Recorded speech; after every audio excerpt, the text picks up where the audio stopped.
Alrighty, welcome back, fellow gamers, to another edition of the Rathcast. Cyber here, as always, coming to you once again from Assassin's Creed Syndicate. Again, we do apologize for the lack of stream yesterday. My nephew just wasn't really feeling well at the time and was just having a hard time getting out of bed and just decided he was not going to play. And by the time he said something, I already had a massive headache. Um, from the waiting and the worrying and whatever, and I didn't feel like playing anymore either. And plus, we couldn't get a hold of our buddy, so that was all three of us down. It was just one of those things.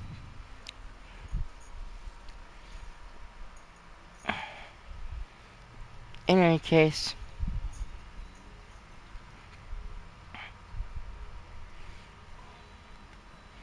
we're all here now. Oh, yeah, I forgot about that one.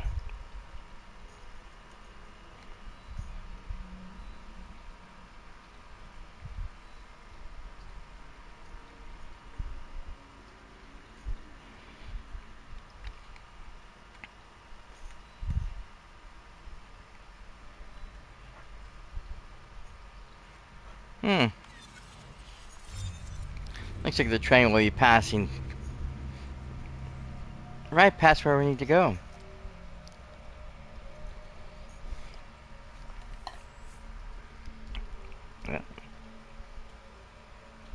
Oh, bummer.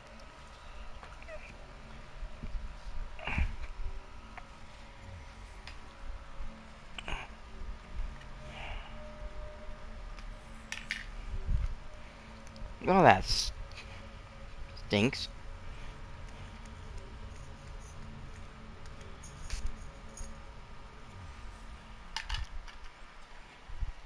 Give me a second, guys.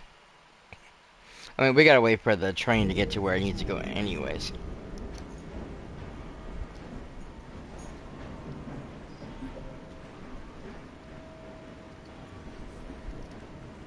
Are we in the station already? Been romancing Henry with your piano playing, have you? Don't strike a false note. Oh no, we're still...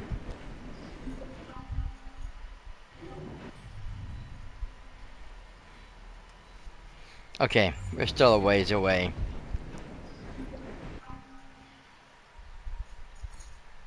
Oh, not what I meant to do. Come over here.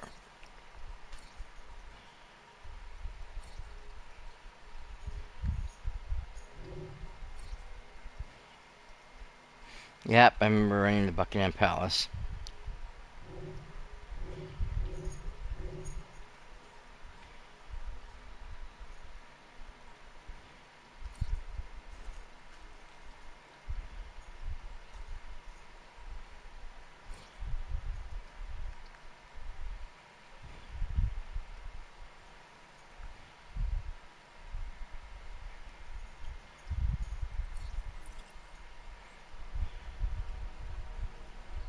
I do love this one, but...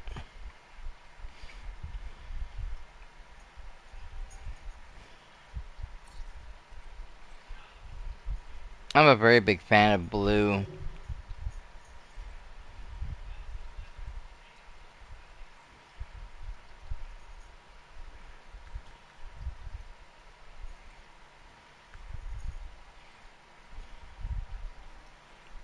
The problem is all the upgrades are so expensive.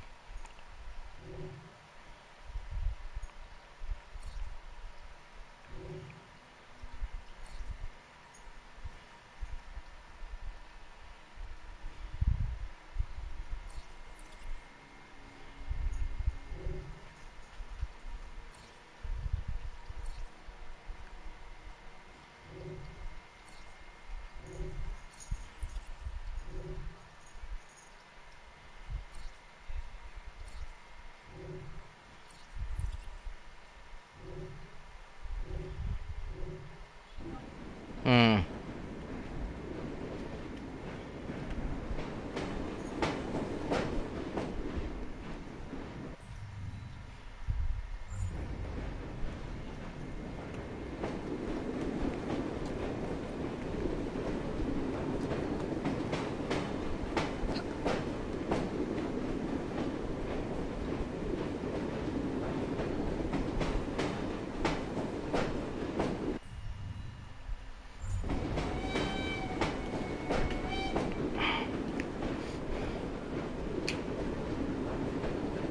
I do apologize for the quick little pause there. It seems my coffee decided to spit out a couple of drops onto my glasses in the worst possible place imaginable, directly in the center of both lenses.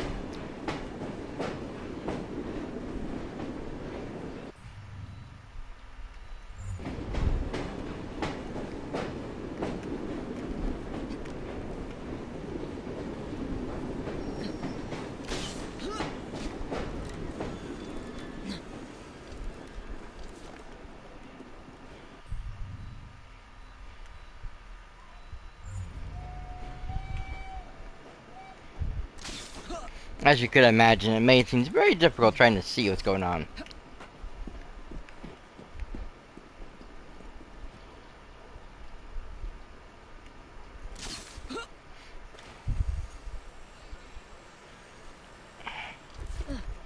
I am a predominantly nearsighted, so Someone's up to no good.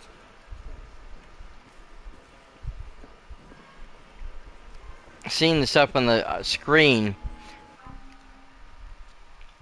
can be a bit difficult sometimes, especially when it comes to the writing. So if I have to read something, I can't read it real well without my glasses to see that far. Other than that, you know, we're good. Oh, no. Oh, goodness, AV. You seem tired, friend. Everything all right? There's always too much work to do. Today's Ghost Club investigation involves a carriage. It's said to be covered with gold leaf, dazzling passers-by when the sun shines. Naturally, it's rumored to be haunted. Now let's see if we can find it. The Royal Mail coaches vanished when the post began to be transported by rail.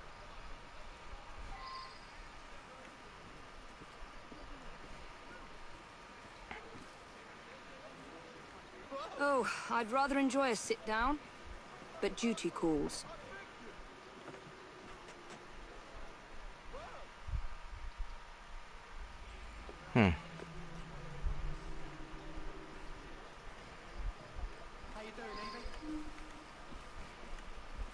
Yeah, this is a ghost story of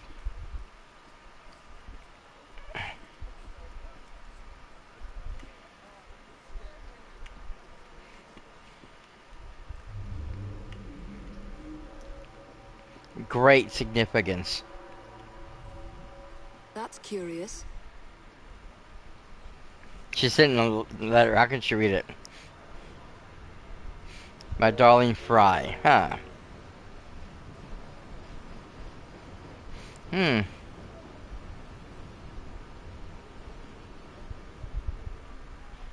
Your very own Elizabeth.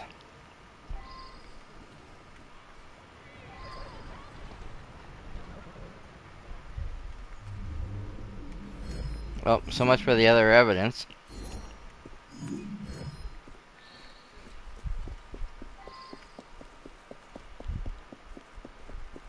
That's gonna have to wait. I've already gone way too far.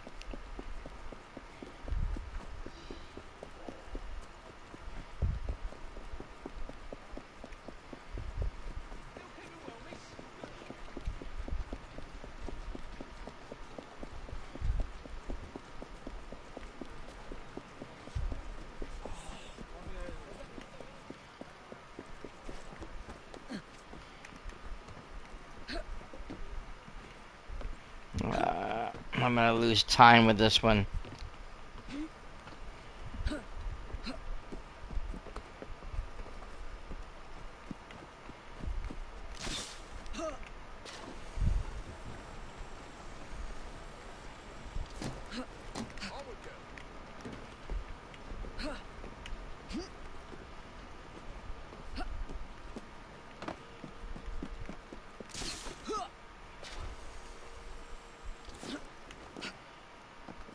Come on, Evie, go, go, go!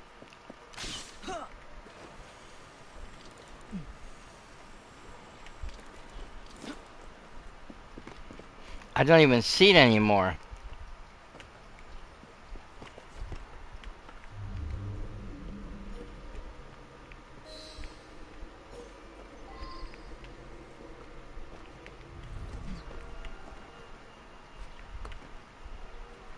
I have been torn from my home and family by these villains!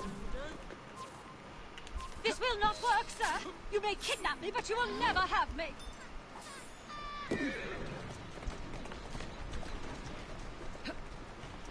Who's there? Are you a friend? Yes, you're safe. You don't have to worry anymore. Oh, you've saved me! That wretch would have forced me to marry him within the hour. Get on. I must return home.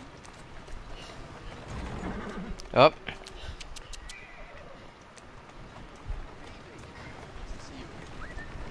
Come on.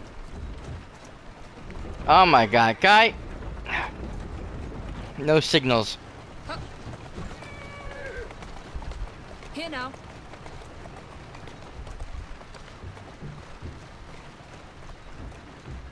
He started making his turn so wide, I thought he was going left, not right.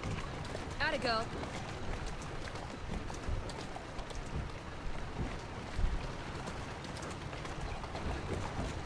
There you are.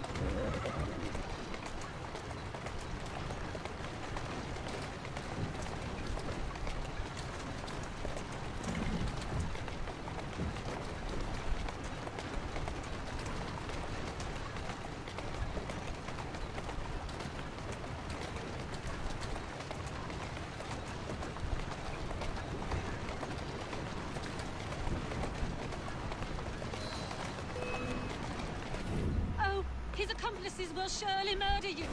Quickly, we have not a moment to lose. Of course. That's it.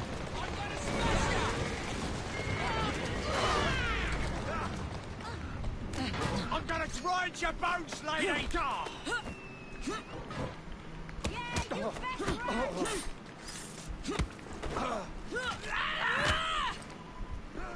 I'll smash your face in!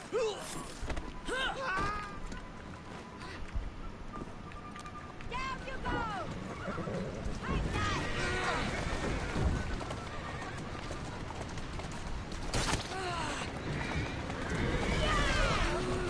Oh no, you bloody don't! Whoa there! Take that!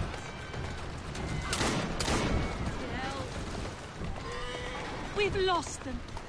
Thank you. You have been a great help. Will you please take me home? I owe you my thanks.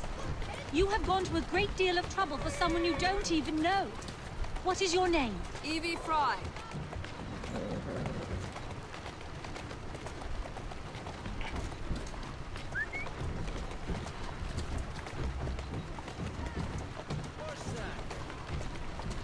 There you are. Here now.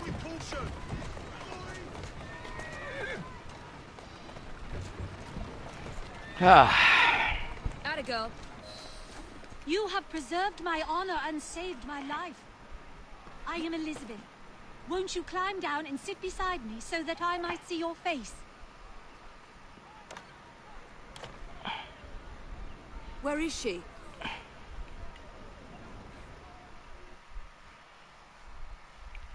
And that's the thing. You do all that, and there's no one in the carriage. You look as though you're just about to collapse. What on earth has happened? Just a dream. Or so I think.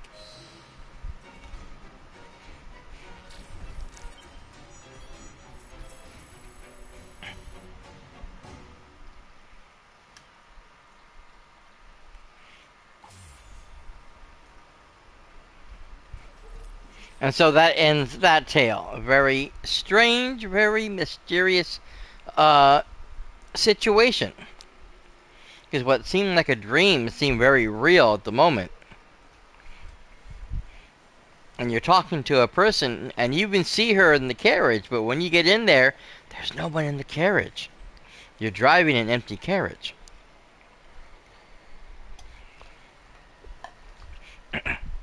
Was it a ghost? Or just a dream? Who's to say?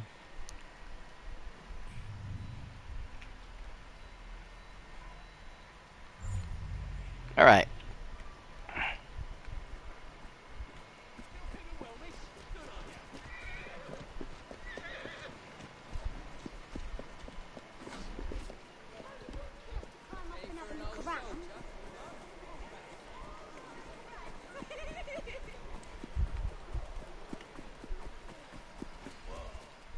Up. Okay, I guess we're going up and over.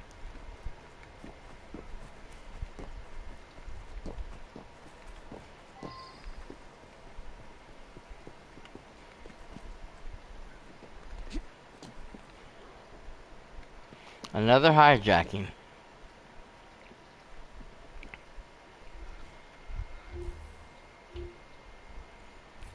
I suppose we could.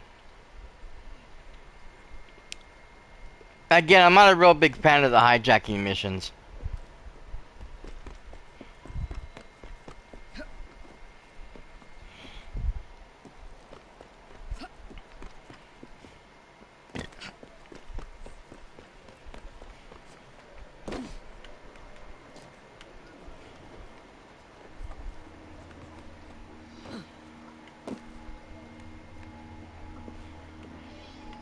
Now, this is the one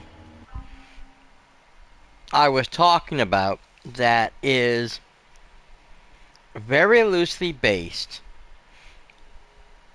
on a piece of media. And we'll discuss it in just a second here. If the title doesn't already give it away.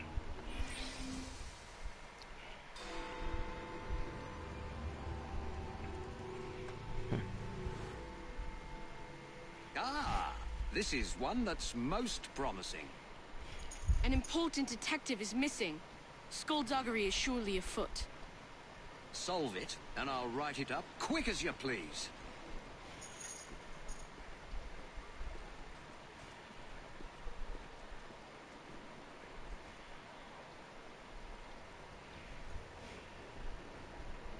Okay.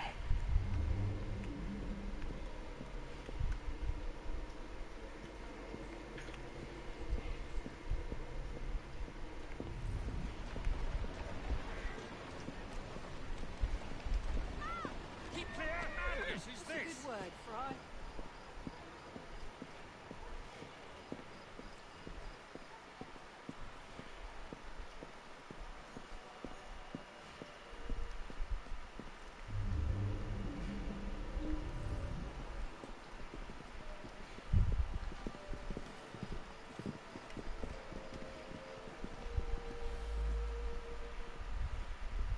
He's a friend of mine.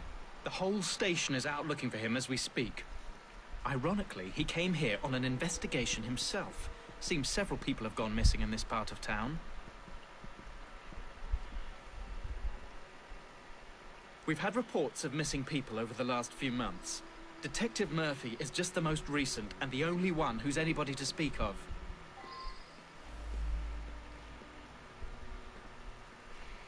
Let us meet our characters.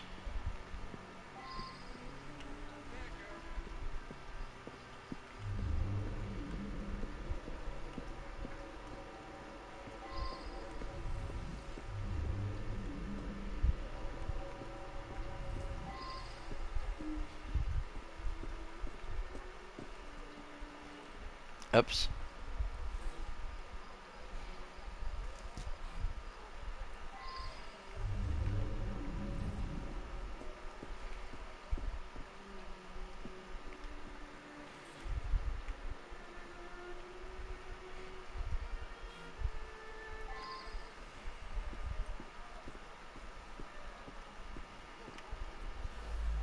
I saw him going into the barber shop when I was on my way to work.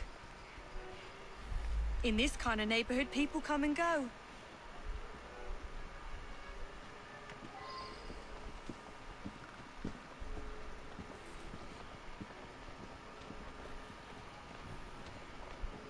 Well now, I didn't ask about this.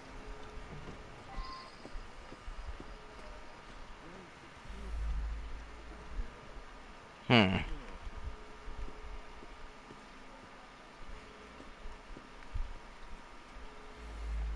An odd man indeed. He spent a fair amount of time in here, poking around. Some people around town just seem to vanish. It is mysterious. George delivers that to us. It's amazing. The flowers just grow and grow. Sweet boy. Constantly giving my assistant gifts, a jacket, a handbag, and so on. Hmm.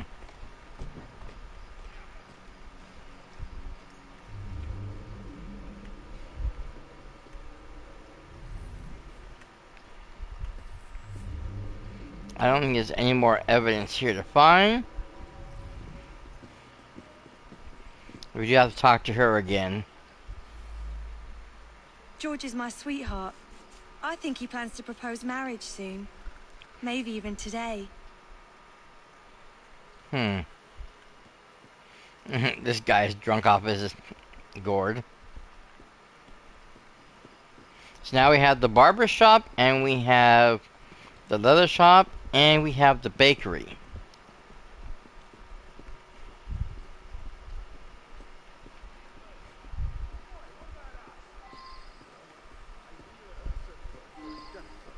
Can you help?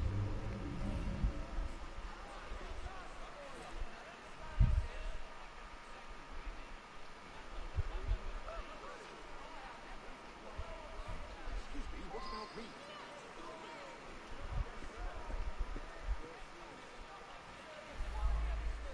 He was in here asking about missing people. Bought a meat pie, he did.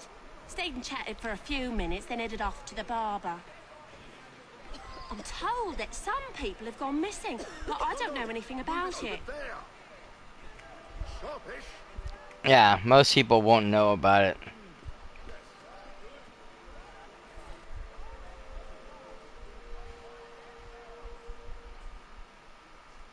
That's Smells. unusual.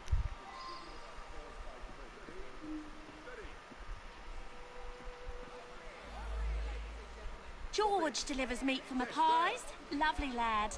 I pay on delivery. I believe he picks it up from the local butcher shop. Yes. Good, good. Hmm.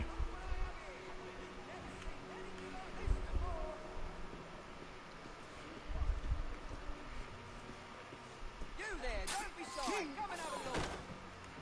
You over here, no need to hesitate to leave. Just come up and beep.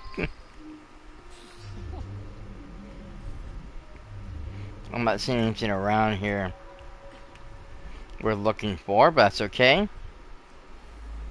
You mean the annoying bloke nosing around?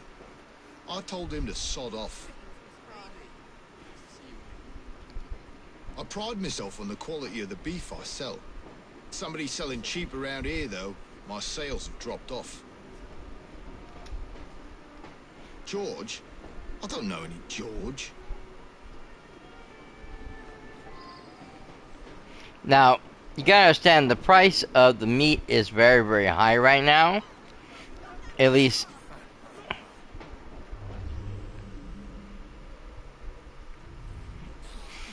at this time.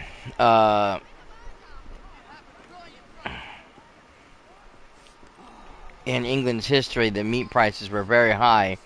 A lot of people having problems trying to feed themselves, as you can see, so many poor people asking for handouts.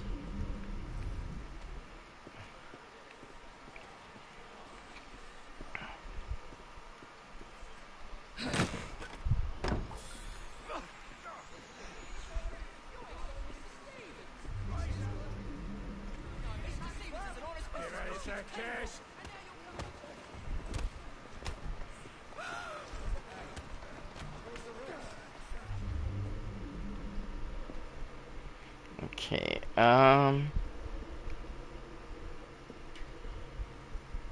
that way.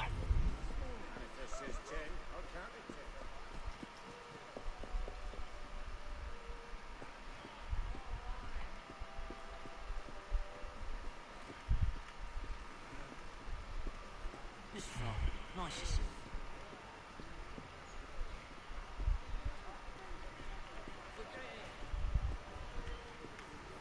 Hmm.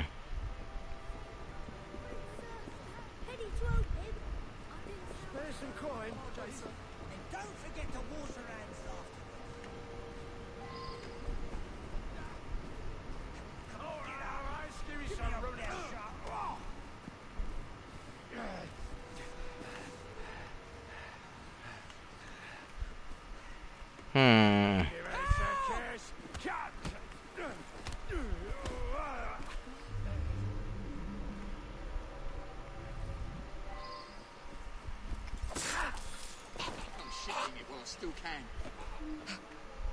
Hate to go through someone's window, but I have to get to the entrance. And this is the easiest way to get to him.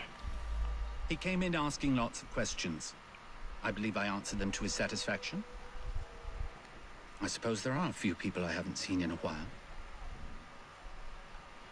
Why would you want to know about him? Stupid boy. He does deliver tan leather on occasion, but I really have very little to do with him.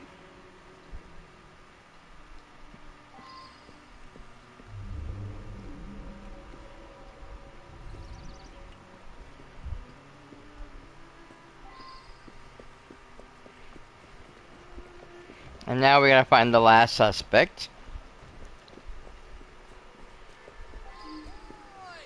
Which is the barber. Yeah, I gave him a trim. He asked no-ended questions. When I cut his hair, I notices a tattoo right at the base of his neck. A green Celtic cross it was. George was in here earlier, getting an haircut. He wanted to look nice for his girl. He's been seeing Joanna from the flower shop for some time now. Said he's finally saved up enough money to pop a question. Come, step closer. Have a look at these beautiful things. Look here, right here. We've got the best prices in the neighborhood. You won't find better. Look here, right here. We've got the best prices in the neighborhood. You won't find better. You're right. Several people have disappeared over the past months. Some of them were customers of mine. Have a look at all my wondrous wares. Come and have a look. Ladies, gentlemen, step over here and have a look at all my I wonder if someone could tell me wares. more about this. Come and have a look. Sir, madam, ladies, gentlemen. I'm trying to quit drinking. Sometimes my hand shakes when I'm given a shave.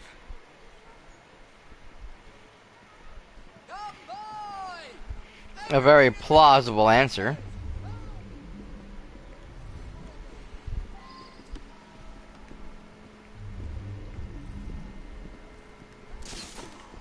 Ah, shoot.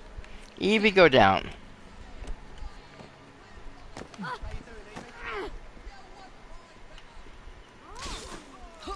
Oh my god, no, don't go up!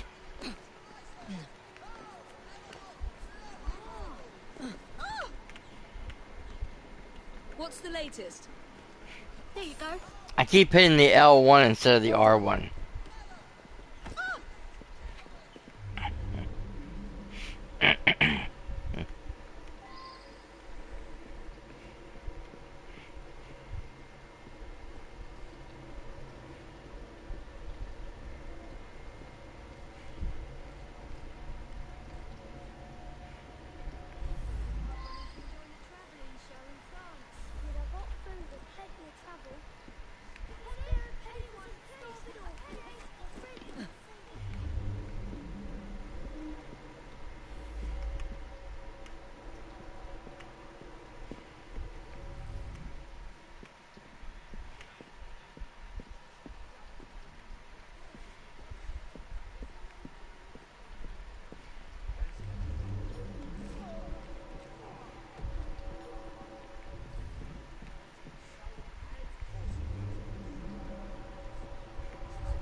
I mean, there are some things a man just can't.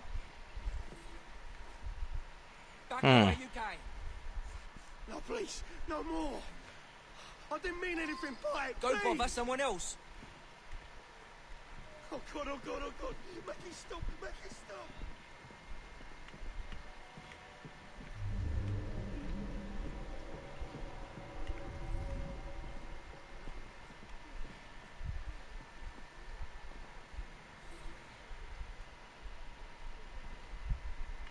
So now we found George.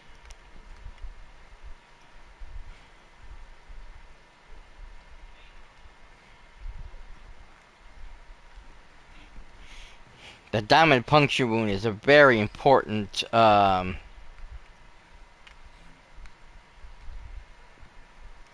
clue in all of this.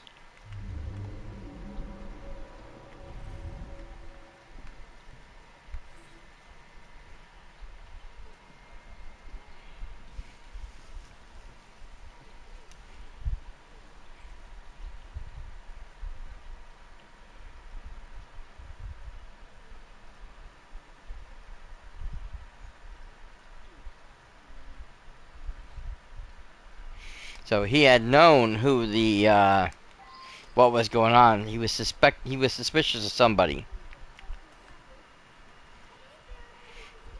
And you can see here the footprints stop and then they go straight into this window. Because now the footprints are here and not leading up the stairs.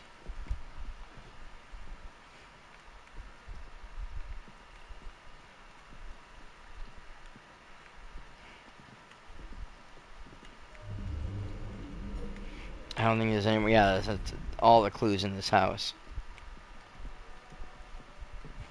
Hey, Mysterious, how's it going? Oh, nice. Now.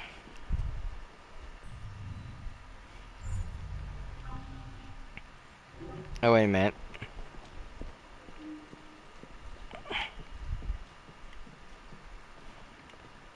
Let's get out of the prying eyes of the redcoat over there.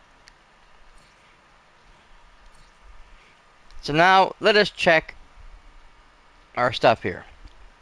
We have a crate of meat that smelled oddly. We had the bakery,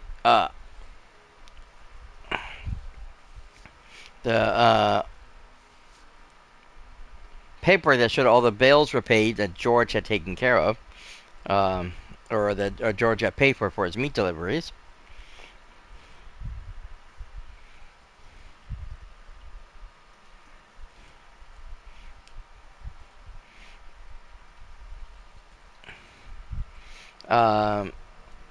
Of course, the delivery from the flower shop, the woman's jacket that George gave. What was her name again? I forget. The lady at the flower shop. The purse that she gave him. Then we have the barber's razor, which is very sharp. The bloodstains near the barber's station. We have the ledger at George's house, showing his pickups and deliveries.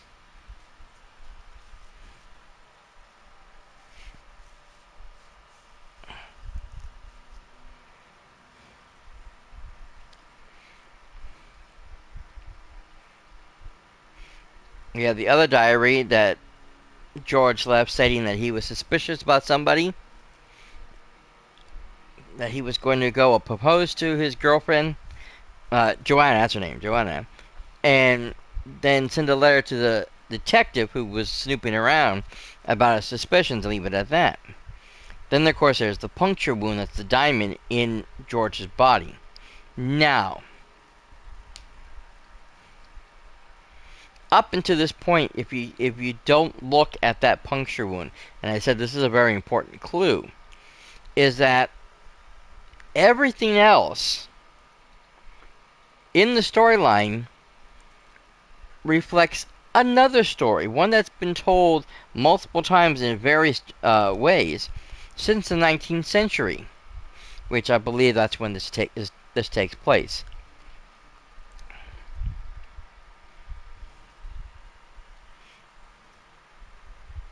The most recent, of course,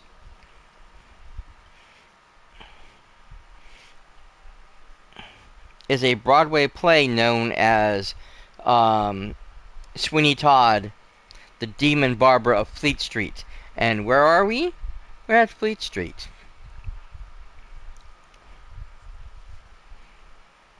It was very popular in 1979. It was remade into the movie with Johnny Depp as the main character.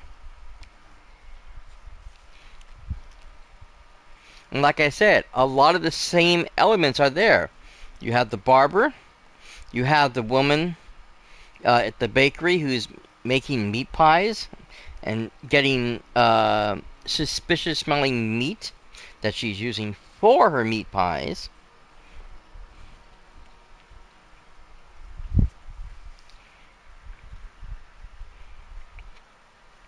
And then you throw in some of the other elements as well. The so-called leather maker who's getting his supposed letters from this young man, George, who for some reason he's very angry with. He thinks he's an idiot.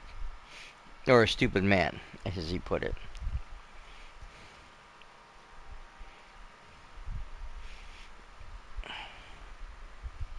You know, poor George, all he wanted to do was make enough money to propose to Joanne so he can, you know, leave this area. But he stumbled upon something that was very suspicious. The Flower Girl, she's new.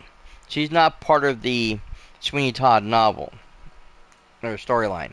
But still, like I said, most of this fits into the same category of this story, and it throws you off. So if you know the story of Sweeney Todd, like I did when I first played this, that portion of the movie or the story of this tale kept coming back to me. Everything kept looking like it was the barber's fault. After all, he did cut somebody because his hands were a little shaky, he says. And there's bloodstains, you know, outside of, you know, in front of his shop somewhere. So it kind of looks like he had killed somebody the same way Sweeney Todd did.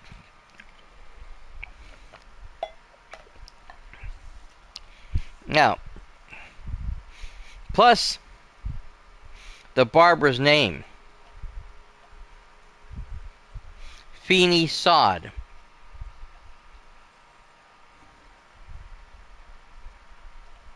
Instead of Sweeney Todd. Well, yeah, it's supposed to be a take on Sweeney Todd. Like I said, that this whole storyline is really based around that play, and of course the later on movie of Sweeney Todd, the Demon Barber of Fleet Street, because we are on Fleet Street. Like I said, we have the lady who's doing the meat pies. We have Joanne here as an added character. There's a lot going on, but yeah, this lady right here, Miss Moffat.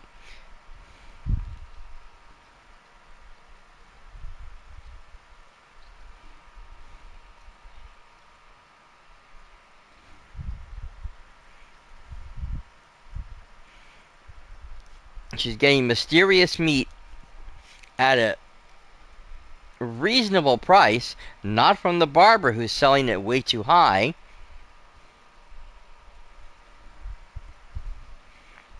And people are eating it up. And that was the whole story. Todd was killing the bodies, taking them downstairs, stripping the meat, burning the bones. She got the meat, cooks it, puts it in the, prepares it, puts it in the meat pies, and sells it. There's no evidence anymore. The bones have been burned and destroyed. The meat's been eaten. And they're all off in the clear. But like I said, with this story, you have the Flower Girl. You have George. You have the detective. And then, of course, you have the Sean Bean here guy who's,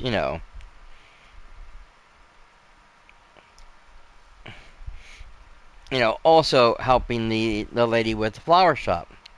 So there's a lot of additional characters not part of that story. But my mind, being as stupid as it was, I was too focused on the Sweeney Todd story that I couldn't see, as the joke says, past the end of my nose.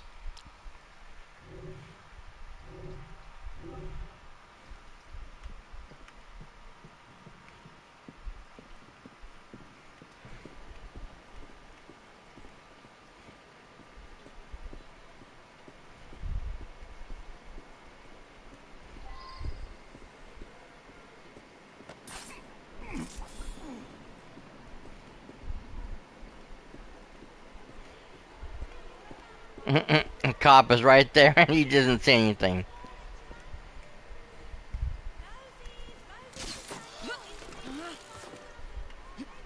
Okay,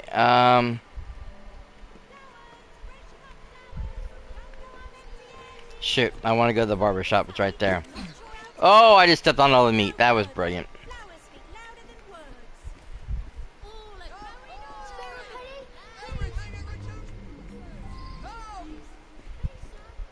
Okay, he doesn't seem to have. He doesn't seem to have anything new to say, and that's when I found.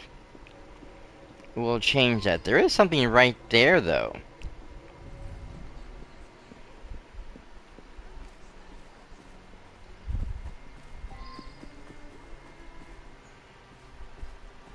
Catch this kid real fast.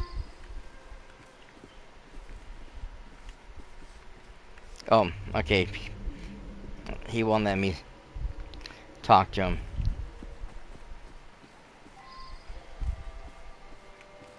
Okay.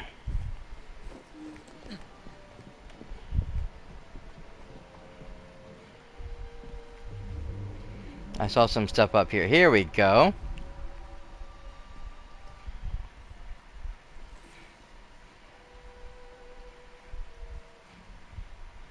Leather straps. A sheet of leather with a diamond-shaped hole in it. Kind of like the one that's now in George.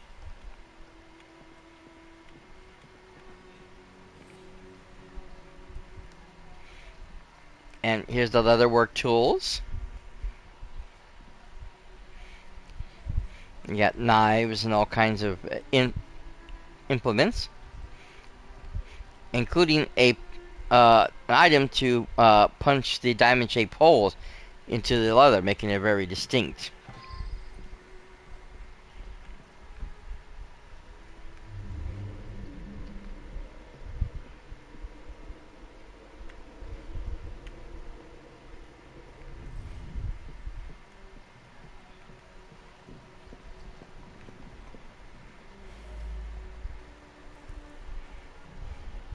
Why would you want to know about him?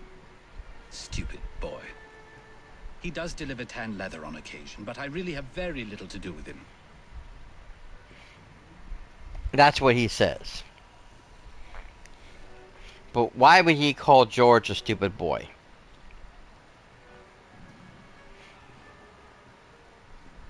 It's a very odd thing to call somebody stupid when all he's doing is doing his job. So obviously something's amiss. There's got to be a reason why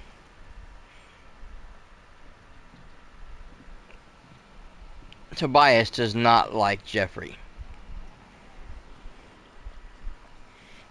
Now, we have to remember there's a diamond-shaped hole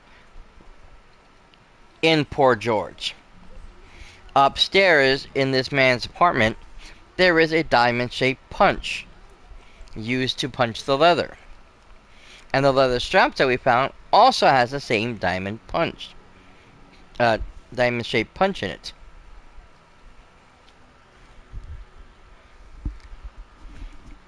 George is getting his leather from someplace. Somebody's, leaving the stuff for him and the meat, which he takes to the various, people, like he's supposed to, completes his job.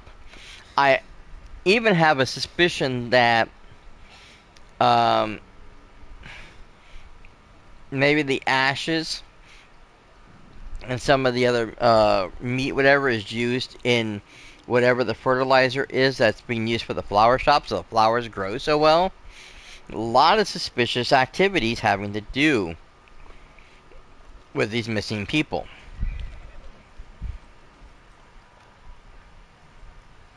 He was coming too close to figuring out where all those people went. They got parceled out to the baker, the florist, and me. You very cleverly puzzled that one out. A very unpleasant crime. Perfect for one of Mr. Raymond's penny dreadfuls.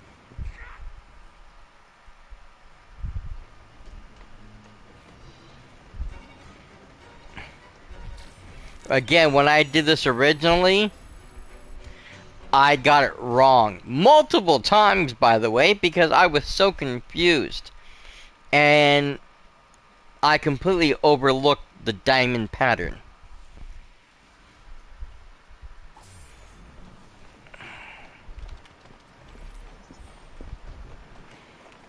That was the most important clue out of all the clues given.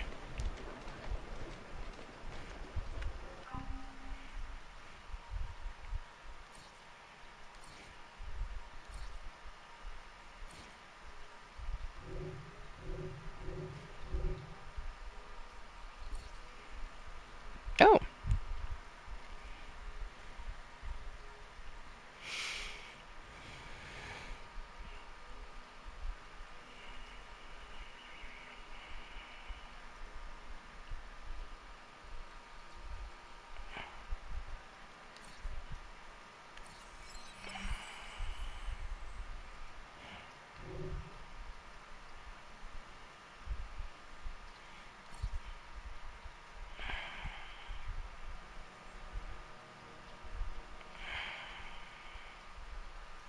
Hmm.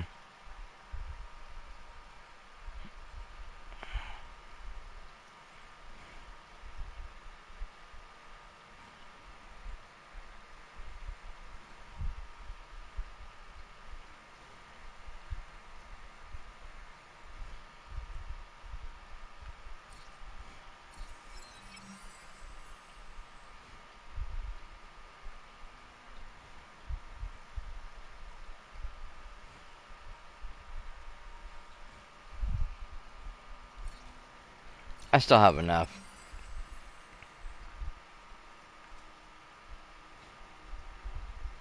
Yeah, there we go.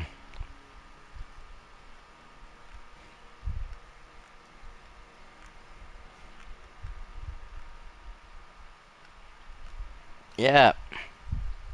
500 pounds every 30 minutes. Gee.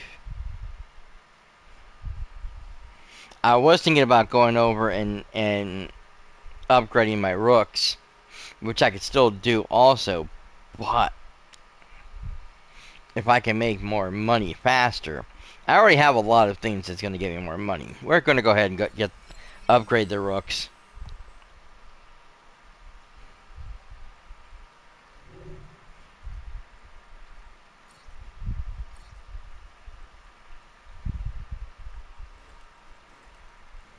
Yeah, I think most of the good gear we can't get yet because it's all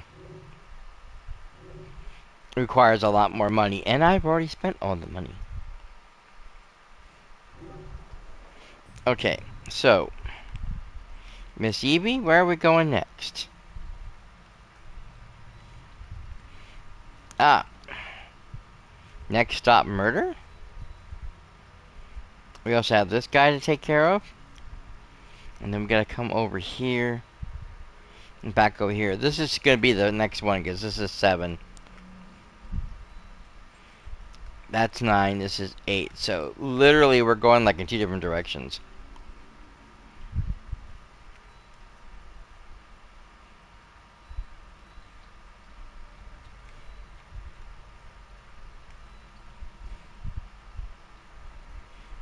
Conjure up a killer. But yeah, I love the Penny Dreadful Crimes. These are some of my favorites.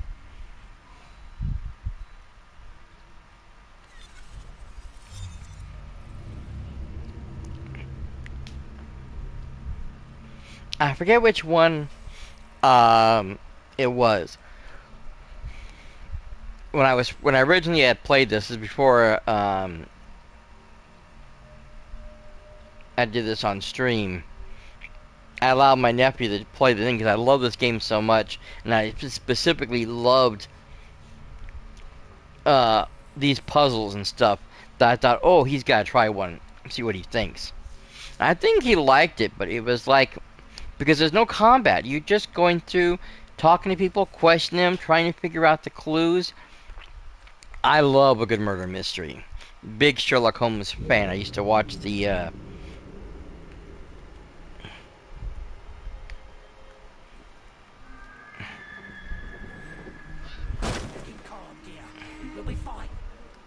The Basil Rathbone TV series.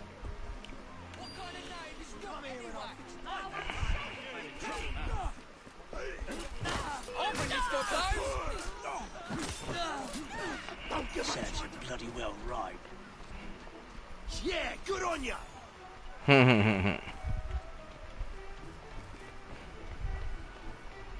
This one's yours. All right, so we are going there. I don't know why it's not on my marker. That's weird. I think this one took a shot at me once. Serves you right.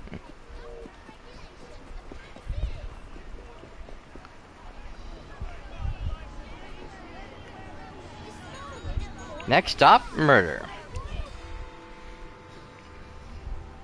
But yeah, I used to watch those old Sherlock Holmes TV series constantly. Someone help! Some trap found something down there. Looks like foul play. And then he disappears.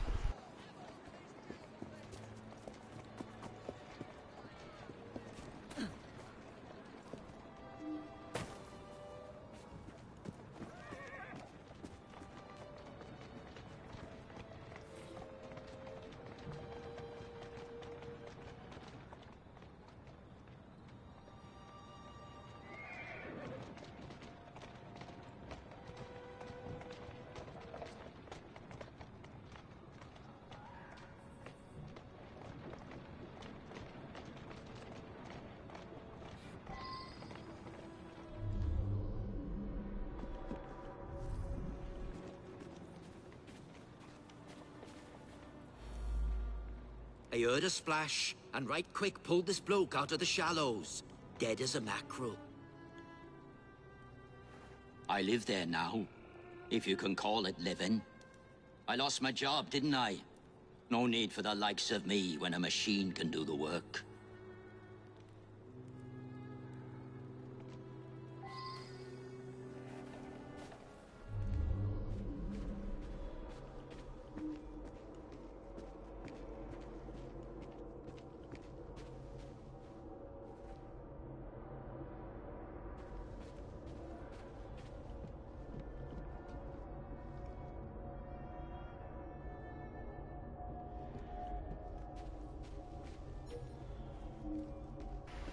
Thrown off the bridge he was.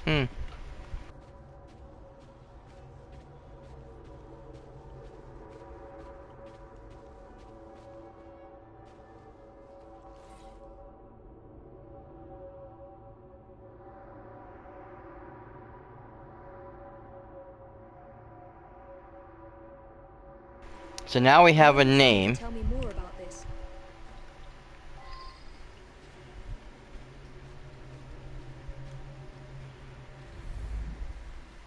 A nice warm coat like that on a dead man?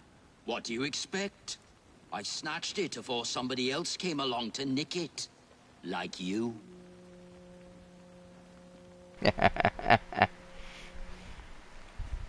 You gotta like an honest man.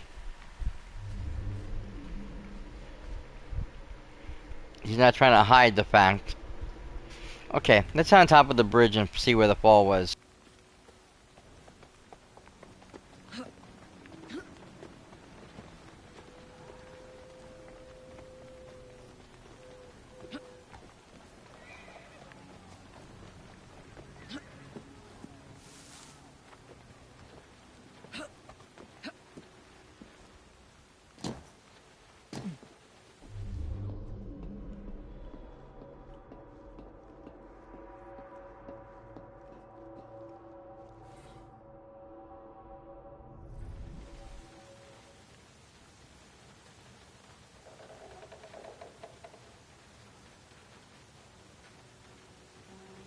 So it looks like the murder happened just after midnight.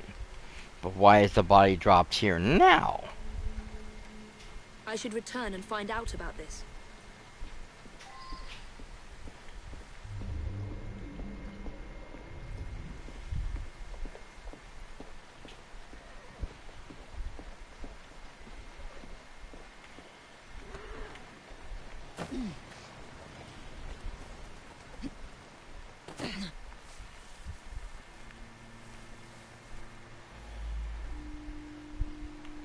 The midnight train? That must be the 616. Stops in the station down the road. If you hurry, it might still be there.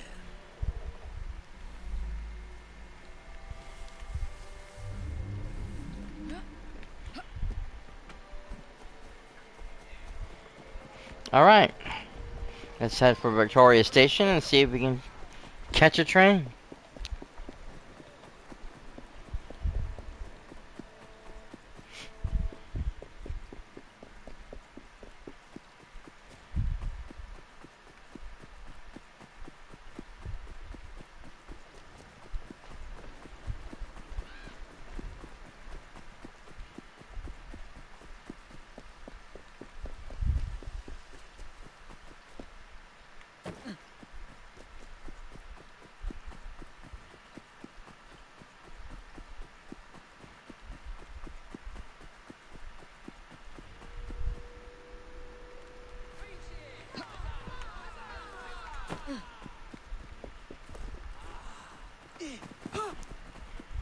Oops, sorry guys. Shit.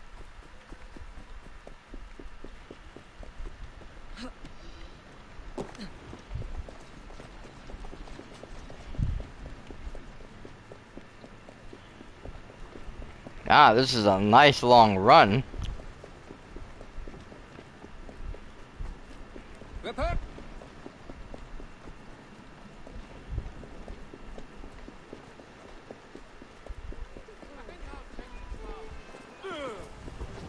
Everything you need, right here!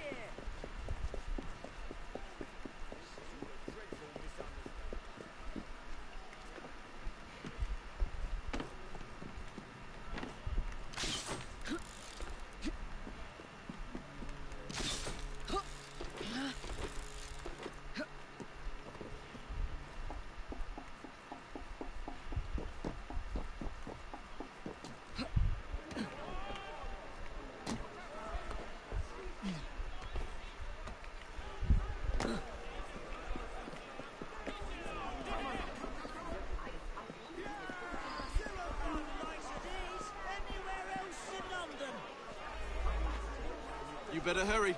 It's leaving right now.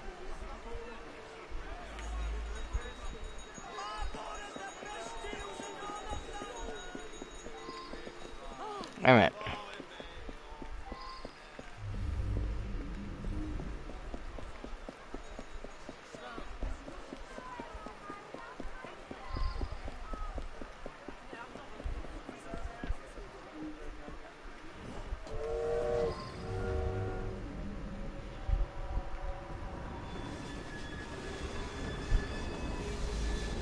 The odd thing was, some noises on the roof woke me up briefly.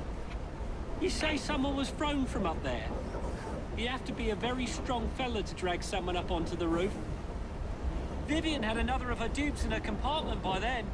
After that, I remember people going past me from time to time, but I was half asleep.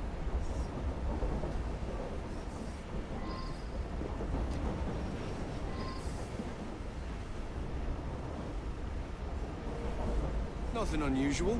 A couple of passengers came in and had a sort of business meeting. One of them was buying a lot of drinks for the other, and then they started to argue. But Vivian went over and joshed them out of it.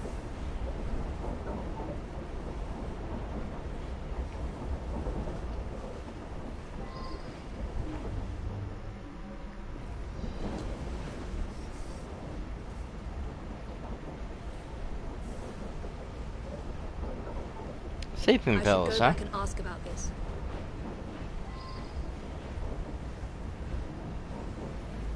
It was a typical evening. As far as I knew, nothing unusual happened until you came aboard with this story of a murder. Just another wealthy passenger. They're all pretty much the same.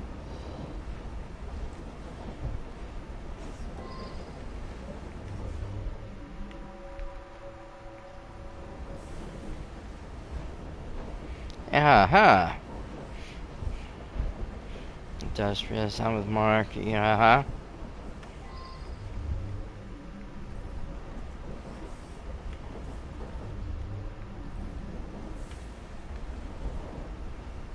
Newspaper article, man.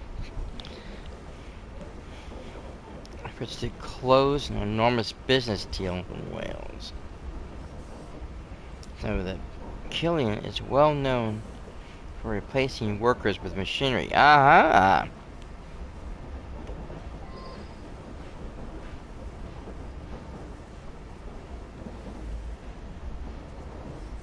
I was tidying up in the passenger car. Around midnight, Vivian ran through. She thought someone was looking for her. That was weird. The audio went really wonky for a second.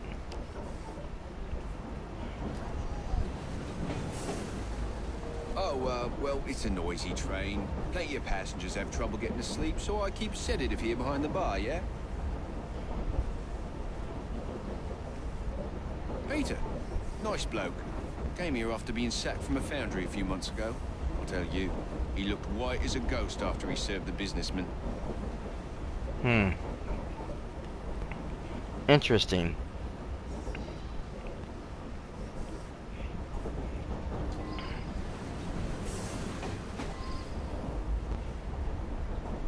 Killian was on this train.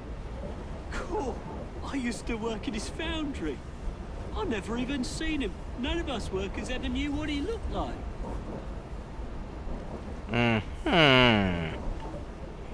Interesting.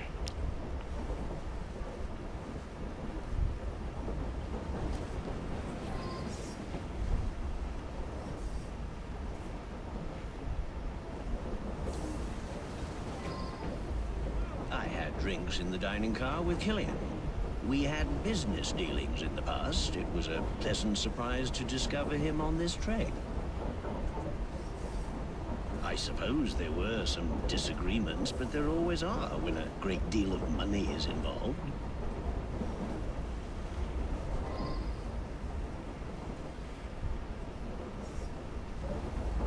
Mr. Wolfe had a few with Mr. Killian. Then the young lady invited herself over to have a glass with him. I've been Mr. Wolfe's valet for going on several years.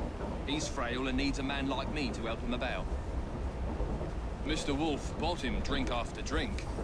Then they got angry. But the young lady come over, and it's obvious that Mr. Killian was interested in a rendezvous, like. Around about 11:30, Killian and her left together. Oh. Nope, I'm going across.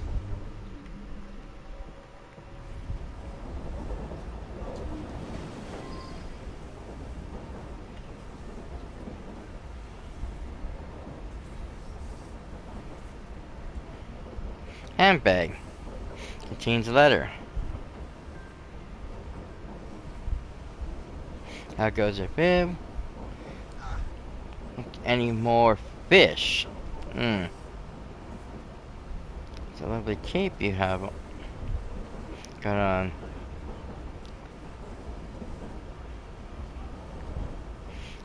Need to find me a bonny scheme like that.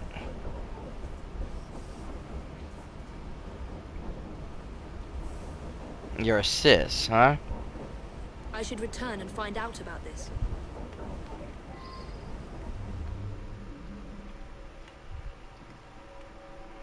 Okay.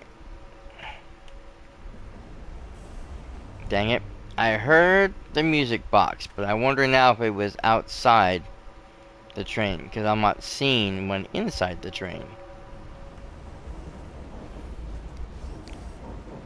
Nothing unusual at all.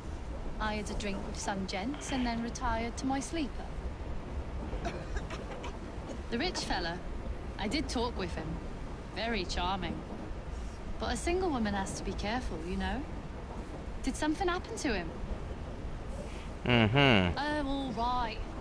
I flirt with rich blokes and the barman slips them a mickey. I take them back to my sleeper and they nod off before I have to do anything shameful. They wake up thinking they had a night of fun and hand me a few quid. That's what happened with Mr. Killian, but he was gone when I come back from looking for the man who left the note.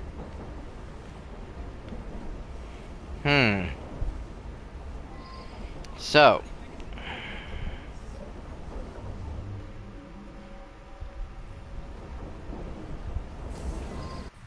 I wish I knew where we were when this thing went off.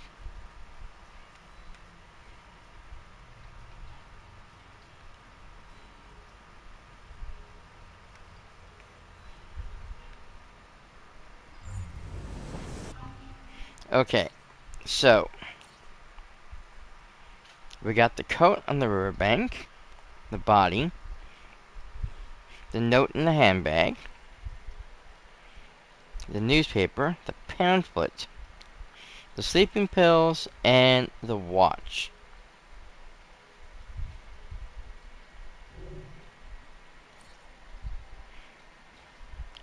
Then we have the vagrant. We have Sam,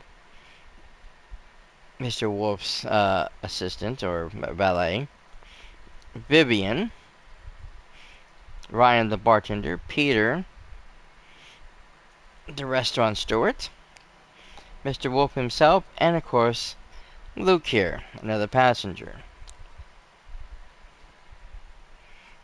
This is a very interesting situation.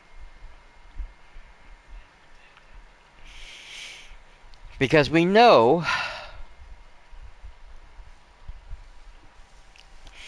that Luke used to work for Mr. Killian, but says he never seen the man's face before.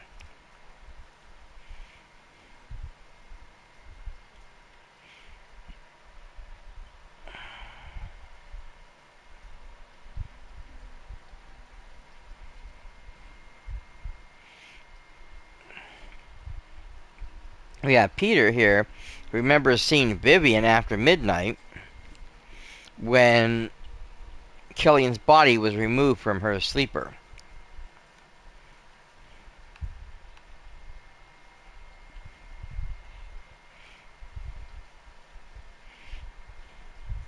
We have Peter, of course, who says he has the pills behind the bar in case somebody has trouble sleeping. But obviously he's been using it to help Vivian knock out her customers. So she doesn't have to do, well, she's a sex worker who doesn't have sex, basically.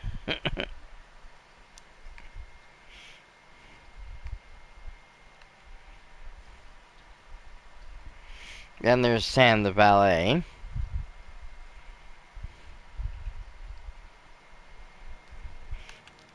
And then our vagrant, who also worked probably in the same factory that the other guy did for Killian, who found the body in the water. Now, the thing to remember here, though, too, is again,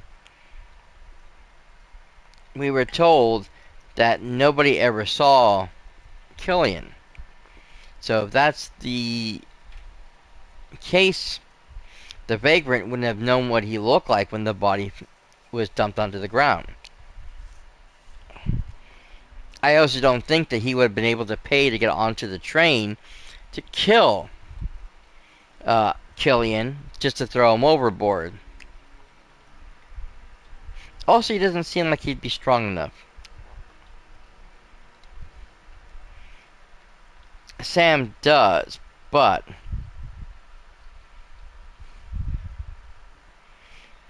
I don't think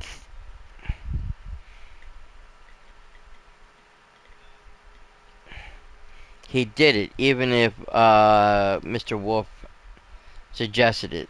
I don't think there was any real ill will. As he said, people start shouting when money is in play. That brings us to Peter and Luke.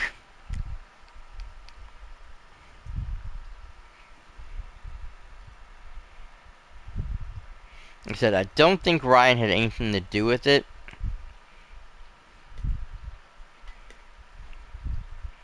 Because it would be very, very suspicious that, first off, we know he has the pills he said that he gives for the customers who can't sleep.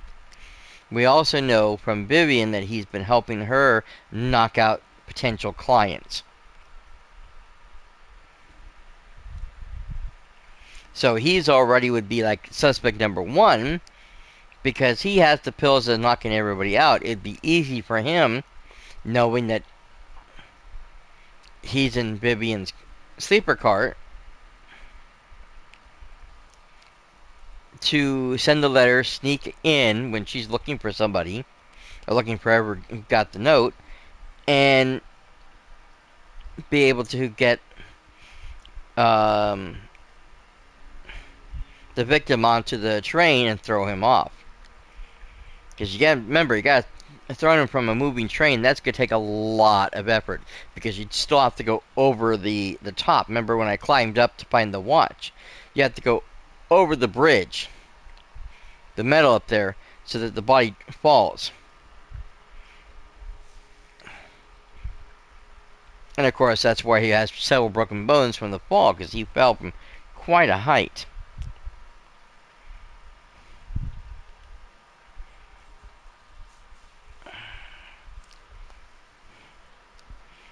And Peter does have a bit of an excuse. If Vivian can confirm that she saw him when she was looking for whoever it was that left the note, whatever note that was, because I don't know if it's the one from the sister or not, then he has an alibi.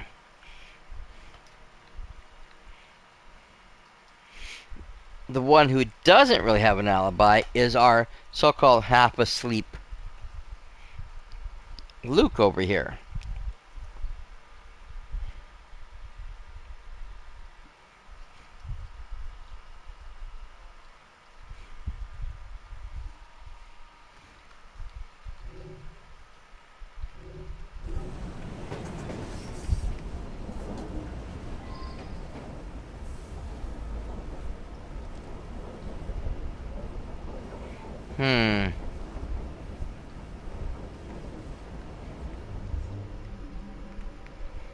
Ah, wait a minute.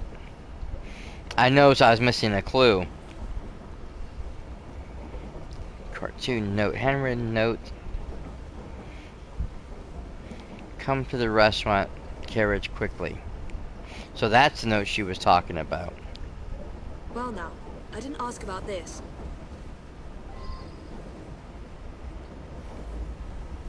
Someone slipped a note under my sleeper door a few minutes before midnight. It said I should come to the dining car. I went, but only Ryan and Wolf's man were there, and they were both drunk. Okay. So,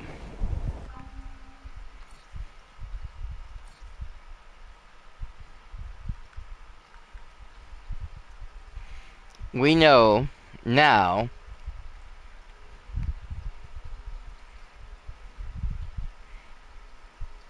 that Ryan was there, but he was drunk.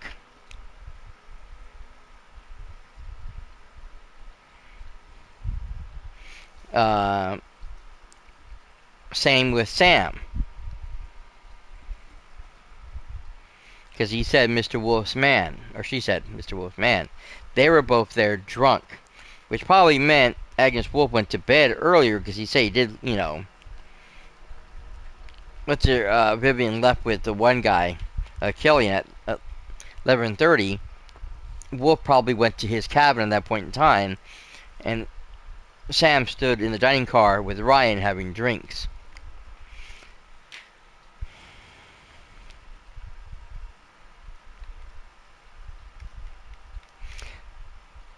She said nothing about running into Peter. So Peter's alibi is very shaky.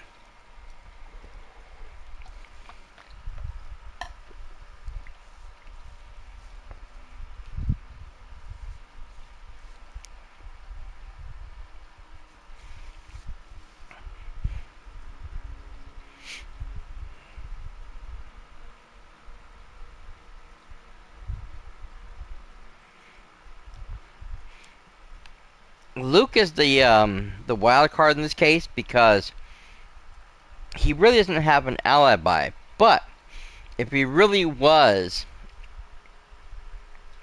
half asleep at the time and awoken by the noise on the roof, he wouldn't have known what was going on. Peter now looks like the bigger suspect because his alibi doesn't hold water anymore.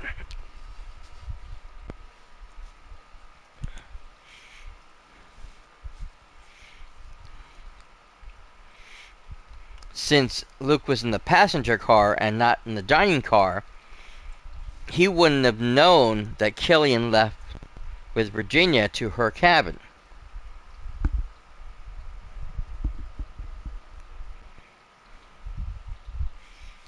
Only Ryan would have, because Ryan slipped the Mickey to Killian. So there had to be a reason why Peter knew what was going on.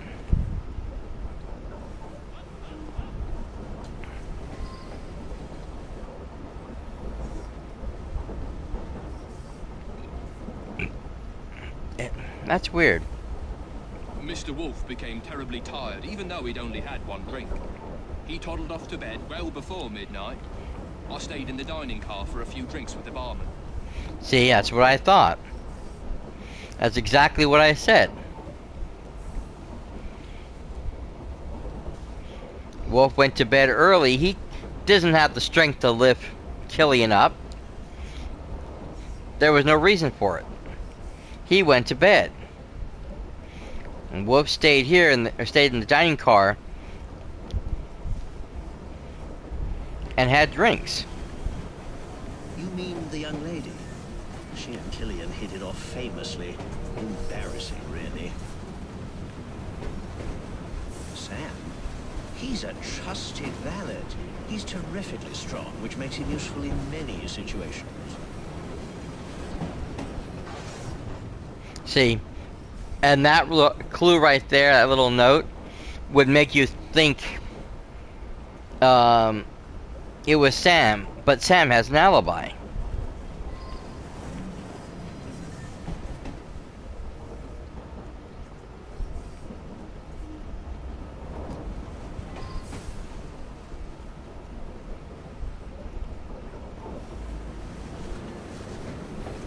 That one. Clever little minx. She and the barman got a little scam going. I think everyone on the staff knows about it. Well, Peter worked with me at the foundry. He's a very strong bloke. I got my arm mangled in one of the damn machines they put in. Then Killian sacked the old crew. Peter, he helped me get hired as train staff. And there we are. So, Luke admits that he worked for Killian, that he got seriously injured, which means he probably couldn't lift Killian's body.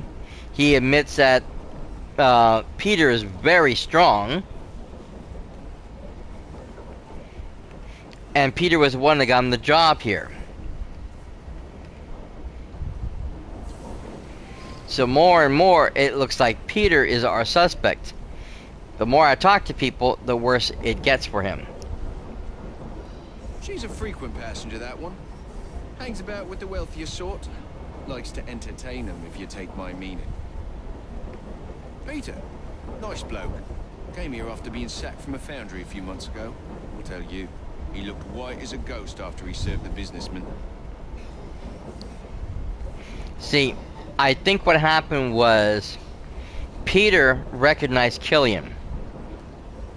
Oh, not Killian. Yeah, Peter recognized Killian. Told Ryan that Mr. Killian was on the train. That gave Ryan the chance to not only slip the pills in his drink so he would get passed out, but to sneak around the top of the train, go over to where Miss Vivian's cart is, slip the note in, ditch on top of the roof again so she'd head out looking for someone in the dining car looking for her, grab the body, go back to the roof, and throw the body off the cart, waking up poor Luke. It all makes sense in one way or another. I may help Vivian fleece the odd duck, but I'm no murderer.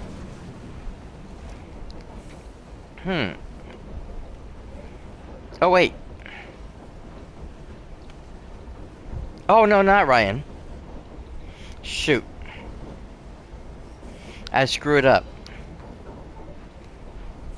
No, Peter's the one that did it. Ugh. No, no, no. Get. I believe it's Peter anyways. Yeah. She rides the train often. She's very friendly with the other passengers. Just another wealthy passenger. They're all pretty much the same. See, that's the big difference. Everybody else knows that Killian is a businessman and that he fired his whole staff. We know that Peter worked for Killian and was one of the people who got let go. And yet, he doesn't mention it. He completely avoids that line of questioning. I gave him what he deserved. The man was heartless. Mm-hmm. Yeah, I didn't mean to acquit the other guy. I meant to acquit Peter. I got slap happy with my controller.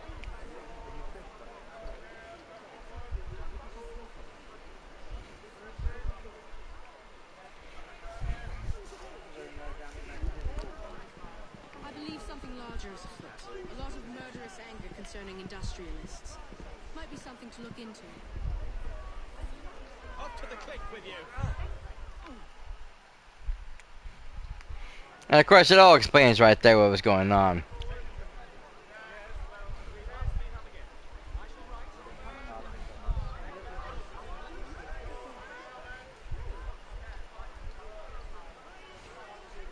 When even Peter realized that Killian was on a very train.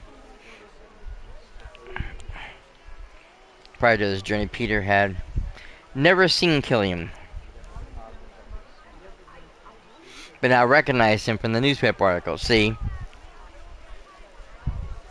But like I said, I also think that I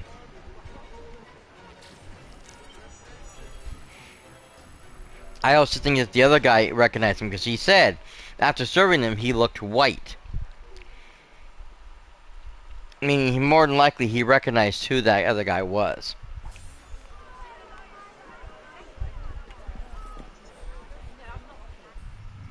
Okay, where are we now? Oh. Well, we still need to go over there, but I do need to take out this thing.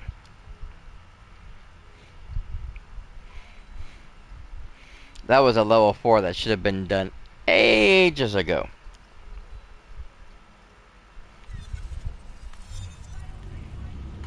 We'll go ahead and fast travel there now.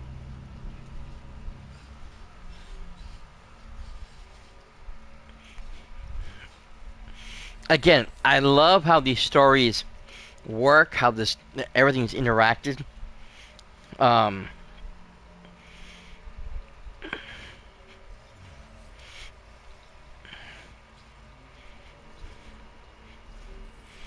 think Ubisoft can do a great job of maybe doing like a Sherlock Holmes style story or writing their own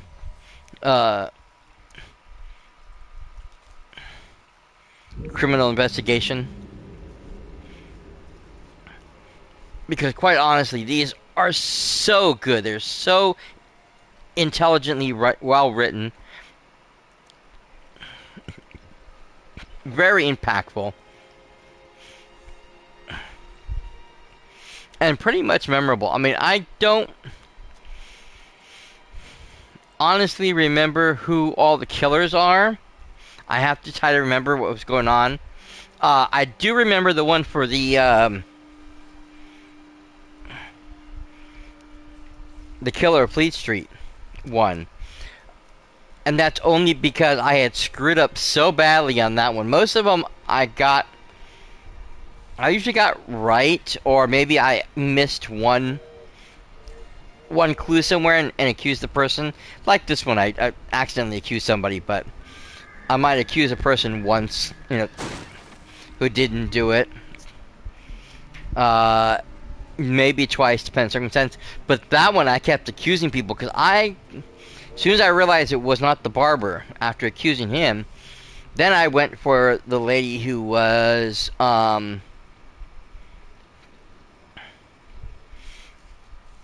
who was doing the meets. And then I think I had accused Joanne because I think she realized that her, you know, boyfriend had died.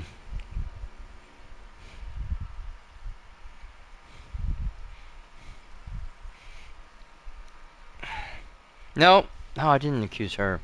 I forget who I accused. I accused several people. Totally in a confused rant trying to figure out who it was. And stumbled onto the,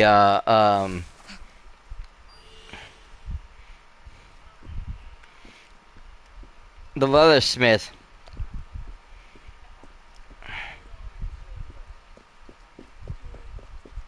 At the last moment. God damn it.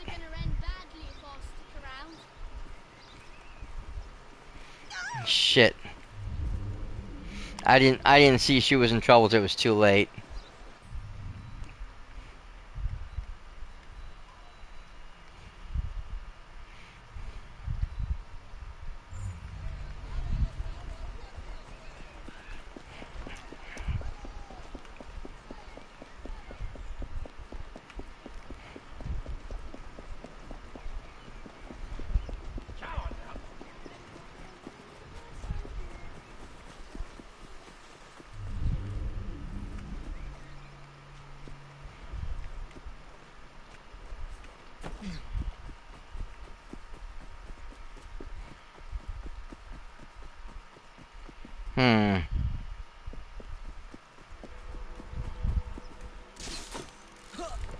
Oh, I didn't mean to go in the tree.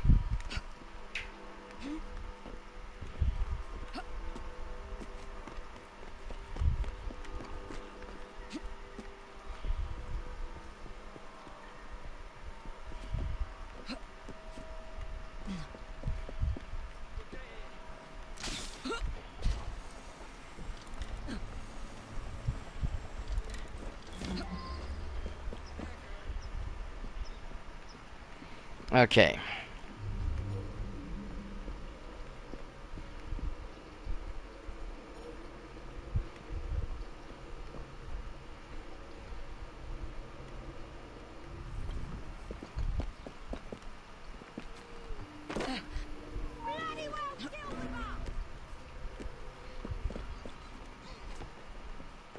Dang it.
You need to keep this quiet. I don't want to alert everybody I'm here.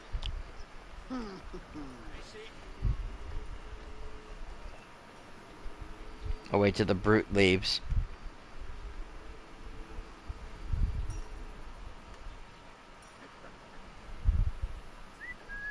Fuck was that?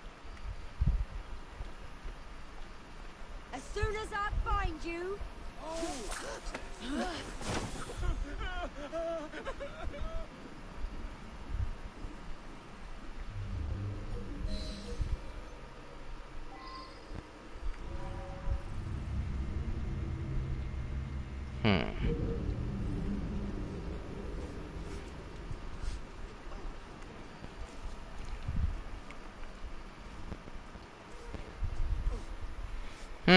Sound is going off again. I don't know if it's my headphones or if there's an audio problem with the game. Could be my headphones. I might have to recharge them. Oh yeah, they're yellow. They're probably gonna need charging soon. Who's that messing around? What is going on here?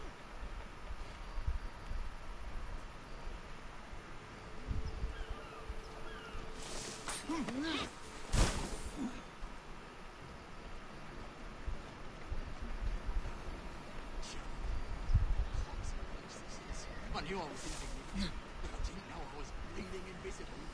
What's this place around? No one gives a cuss anymore. What's the point of paying taxes when there's no bloody justice anymore, eh?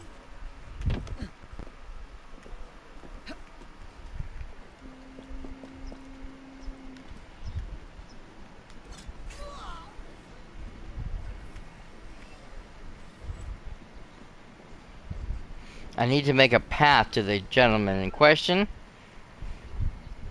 so I can walk him out of here without having any problems.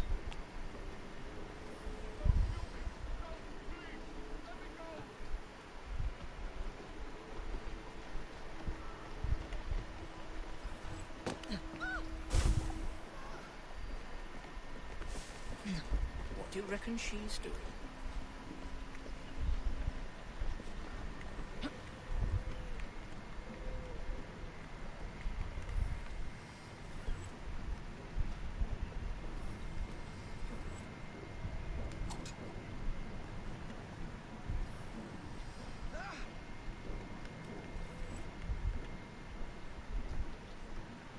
He is a... Yes, he is.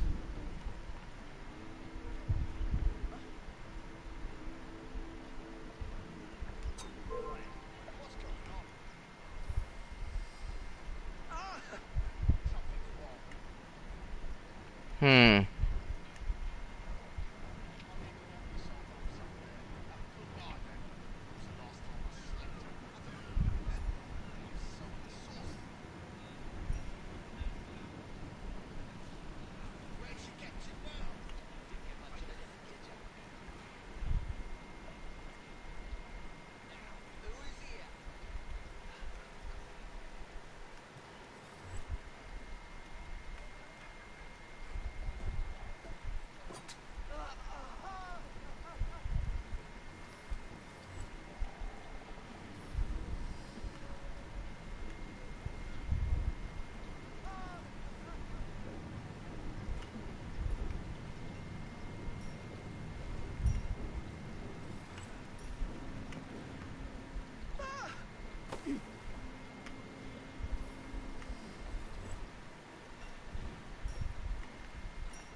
I need to make sure he dies so the other guy doesn't see it.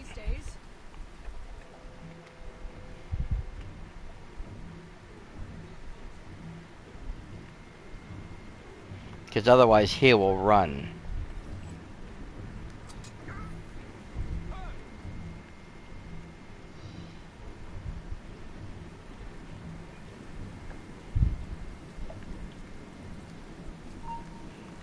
Stay away from me! Someone! This crazy woman is on! Someone! This crazy woman is after me!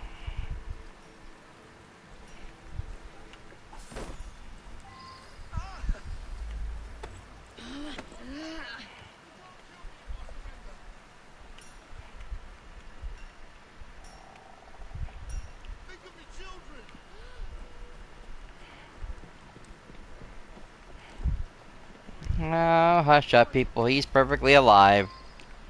I need, Ah.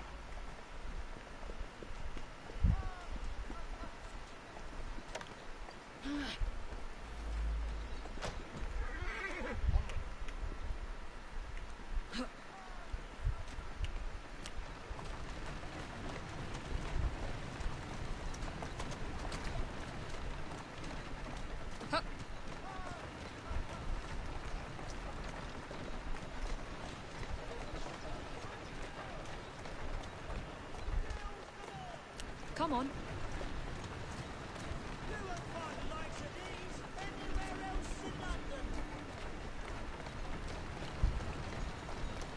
Easy. Luckily, this place is pretty much run by us.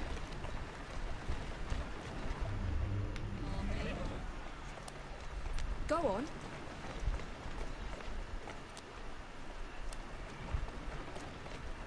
Oh, there's a thing there I need to grab. Shoot. Come on.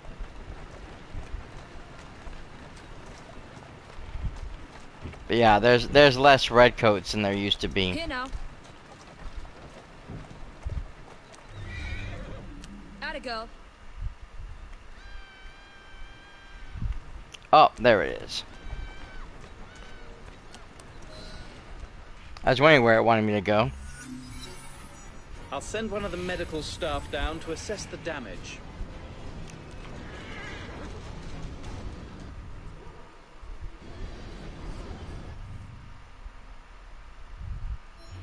Alright, so that unlocks the entire Thames.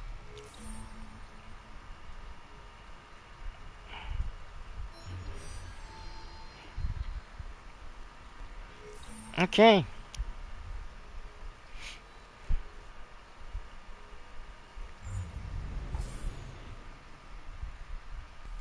Blighters! Make them sorry! Good grief, they're sickening! Keep your distance! Dang it. I said stop! You're badgering me! Stop it!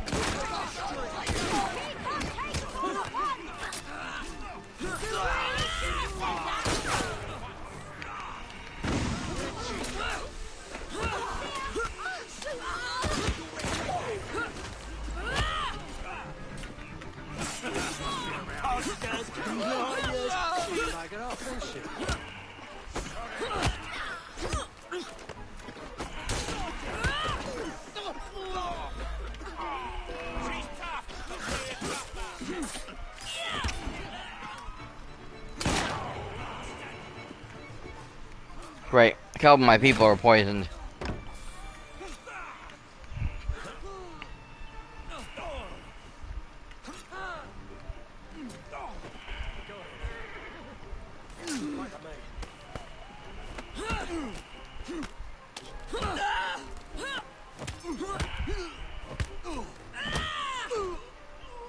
Sorry, I had to kill you. Nothing I can do.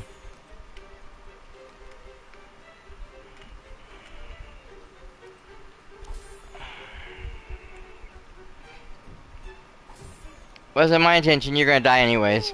I ain't never seen a corpse before.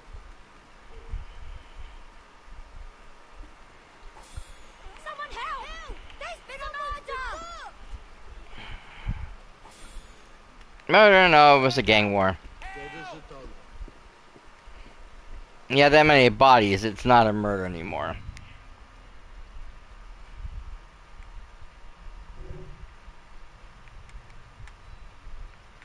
Hmm.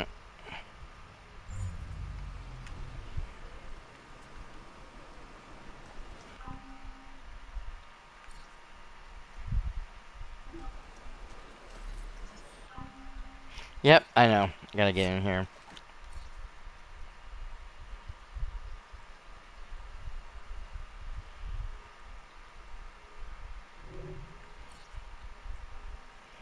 Yeah, same outfits as always.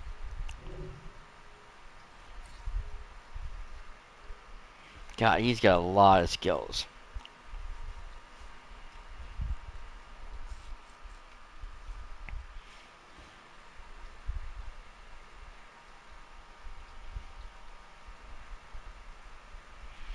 Hmm.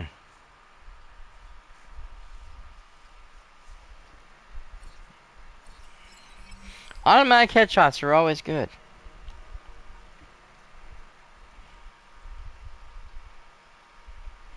Okay, I can do this and then I can do that one.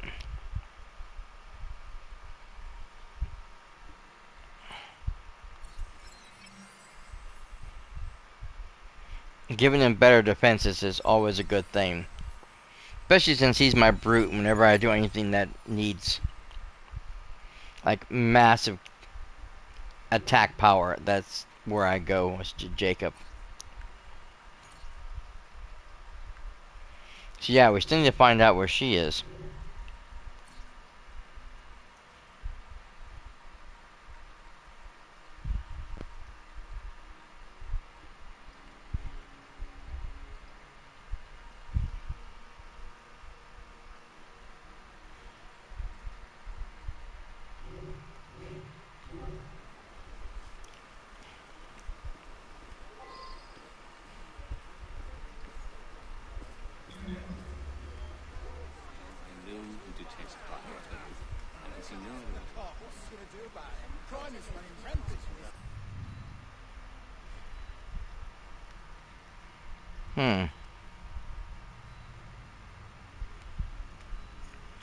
Okay, so there's no one actually to take out.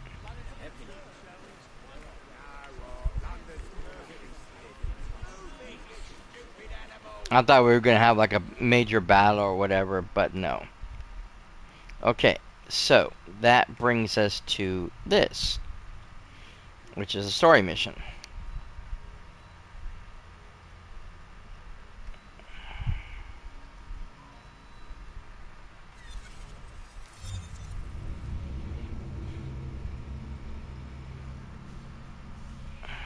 Again, I usually prefer Evie for most of the missions, especially now that she can turn invisible. Makes it so much easier for me to do a quick hide. You know, just turn a corner or duck behind something and boom, she's gone. Unless they come up right next to her, they lose sight of her. And if they come up next to her, I can usually assassinate them. Same as if I was in one of the hay barrels.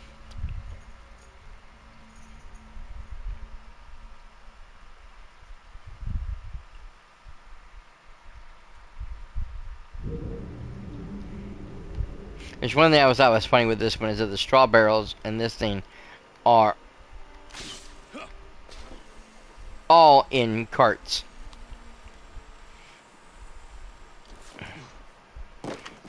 You know, every other one. Where did this thing go?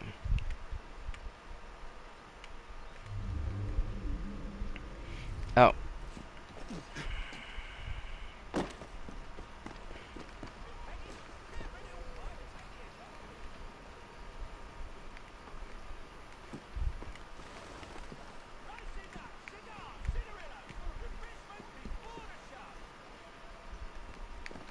Jacob, go up.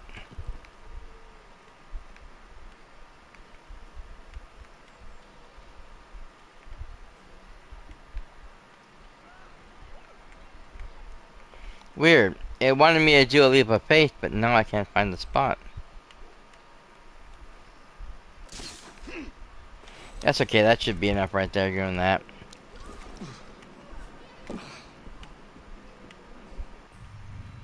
Now, let's see here.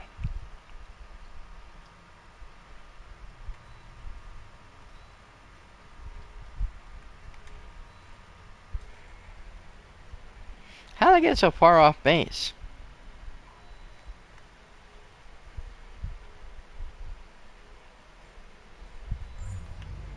No idea.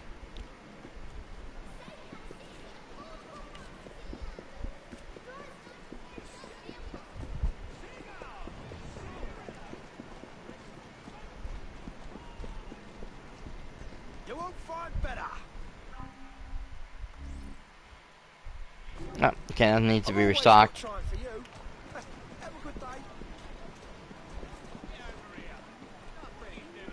You're making good. What are you doing up there? Oh, Christ! Back off now!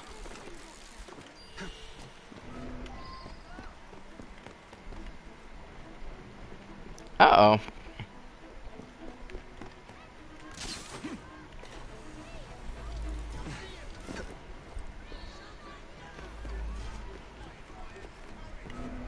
Who said I was going after the carriage?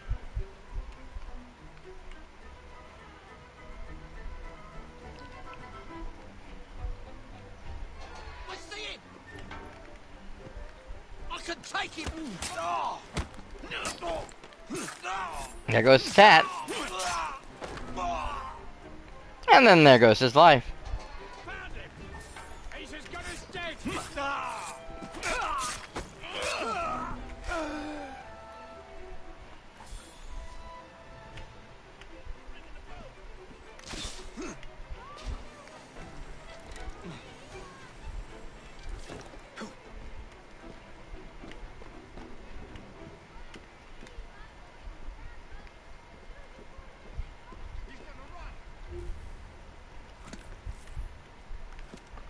Uh,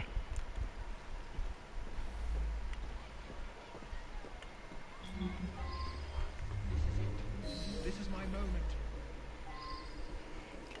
there is my target.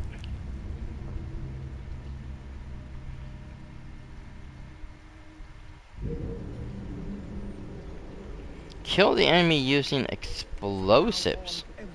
How creative. Peter the Strong, Peter the Conqueror, Peter the Great. Man's got a lot of aspirations of greatness, doesn't he?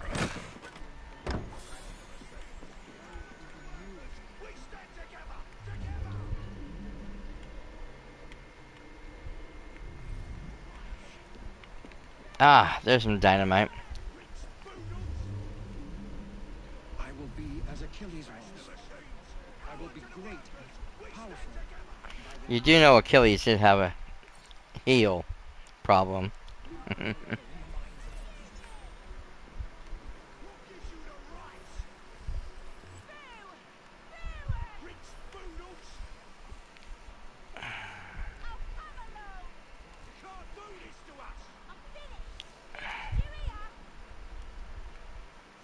Okay. Now.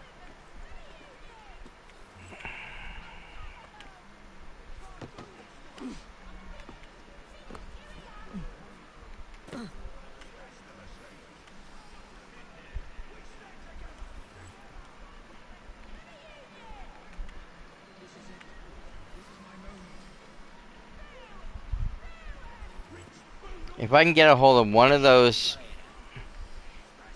dynamite crates, put it in within his walking path. From now on, everyone will remember Peter Needham, Peter the Strong, Peter the Conqueror, Peter the Great.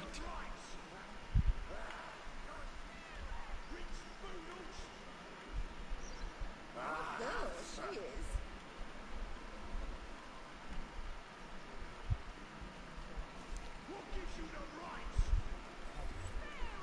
I don't need to set it off. I can blow it up from wherever I'm at. No.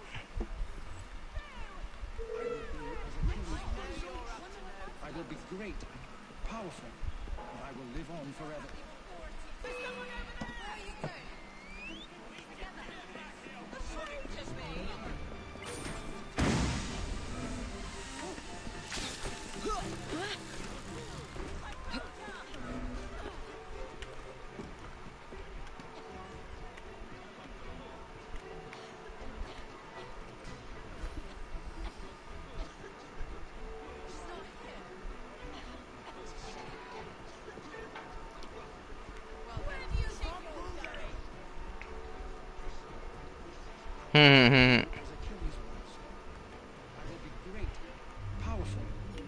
And he's still roaming around out there.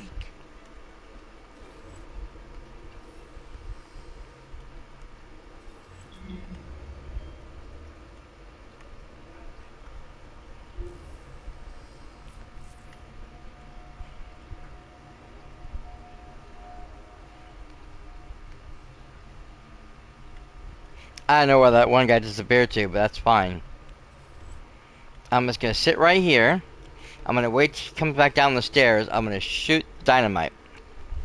As he gets close to it, hopefully I'll set it off.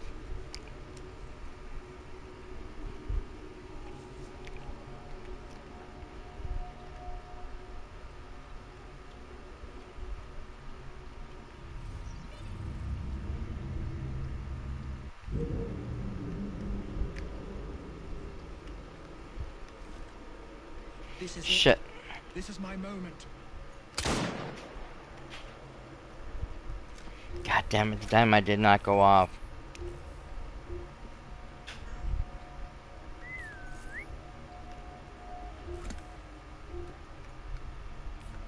Shit. From now on, everyone will remember Peter Needham. Peter the Strong. Peter the Conqueror. Peter the Great. Maybe I have to be lower. Shit.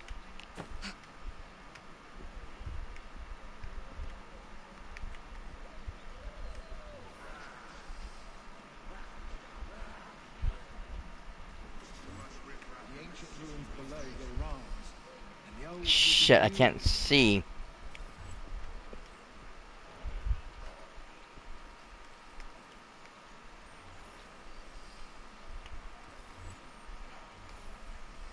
I will be as Achilles was. I will be great and powerful, and I will live on forever in the minds of the weak. I'd make myself scarce if I were you.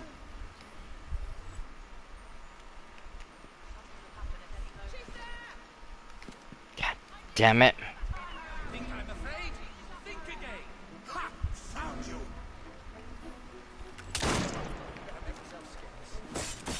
Screw it. I don't care.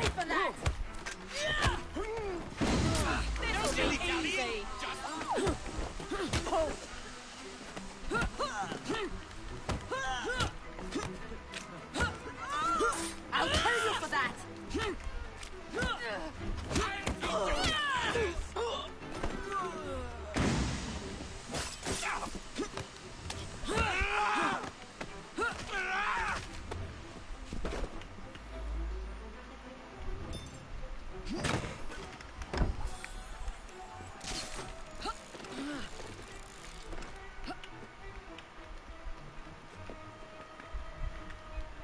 Hurry up, Evie. Go up.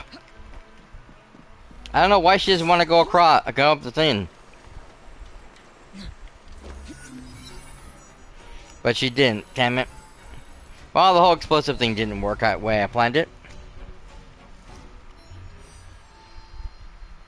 That's okay. One less template to worry about.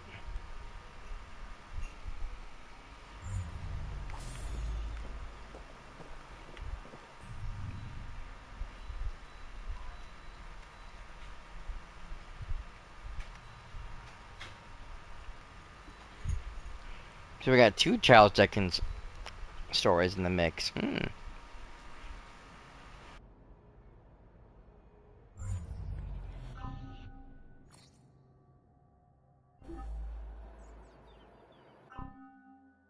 Won't be a moment.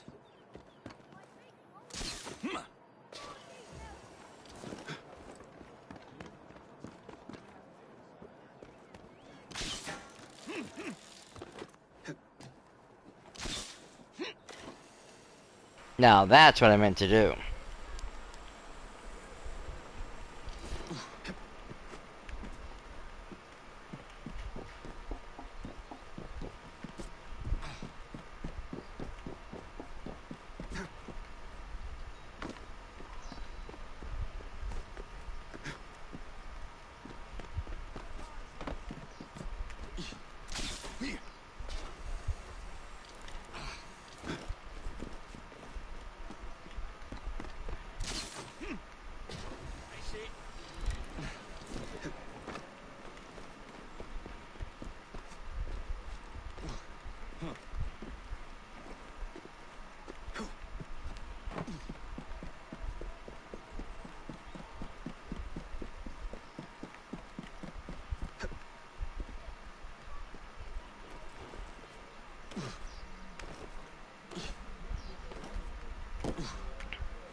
after like a good bulldog. Go on. You think it's clever to talk about me that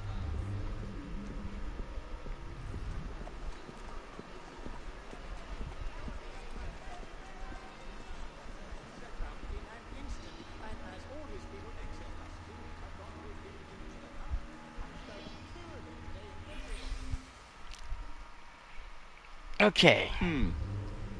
Better check the back.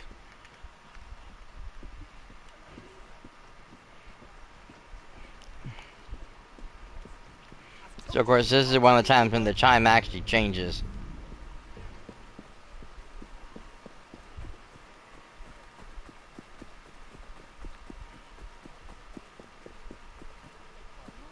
Could you spare a kindness? Streets aren't safe at night. My ma saw a man. I've got the marks all over my trousers. Hmm. He most certainly did. Right here behind my knee.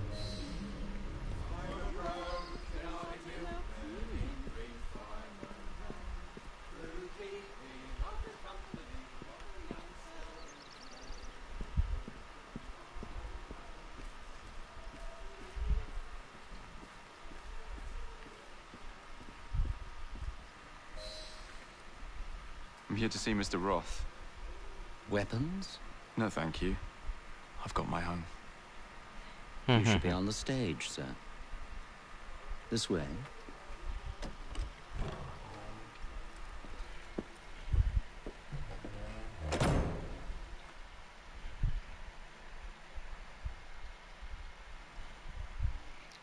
Jacob's on here now.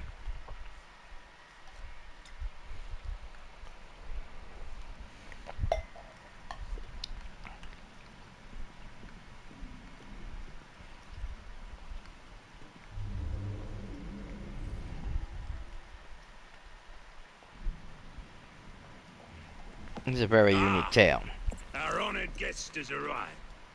Come, sit. I've had my eye on you for some time. I find your heroics in battling the great Crawford Starrick quite magnificent. I've been picking off your soldiers one by one. Doesn't that make you angry? On the contrary, surprise is a spice of life. Now, Mr. Starrick, that's a different story. I'm drowning in directives, all terribly boring.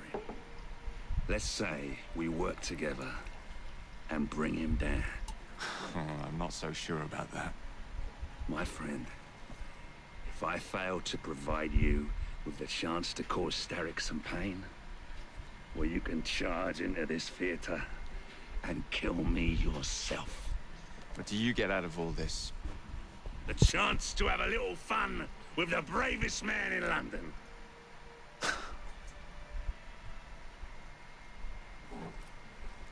You have a deal.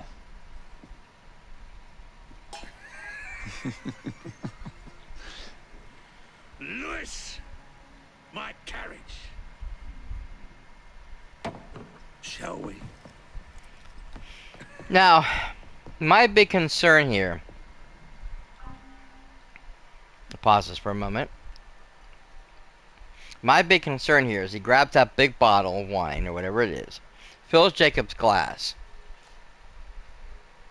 Then he grabs a cup for himself, grabs this other bottle, pours that into his cup, and drinks from that, and then of course adds some to Jacob's glass also. Now sure, he grabs the wine at the end, but he hasn't had any yet. He hasn't had a drop. Jacob should have never drank the wine until the other guy drank it first. More than likely, it's been drugged, and Jacob doesn't know about it because he's not paying attention. He's too foolhardy. I don't think Evie would have made that mistake. This way. Well, you don't expect me to go alone, do you? Take the reins. Driver, to St. Pancras. And don't spare the horses. I thought you and Starrick would be fighting for the same ends. What happened? Ah, you know, He required my services to train his gang leaders, but the man is dreadful. You don't say. Freedom, Jacob. Stealing that is far more than a sin. It denies us our humanity. Right you are. And St. Pancras will ease our suffering? The station contains a large shipment of explosives to be dispatched to Starrick and Co. And you intend to steal it? What? No. I intend to blow it up. Yes, this will do nicely. That's a girl.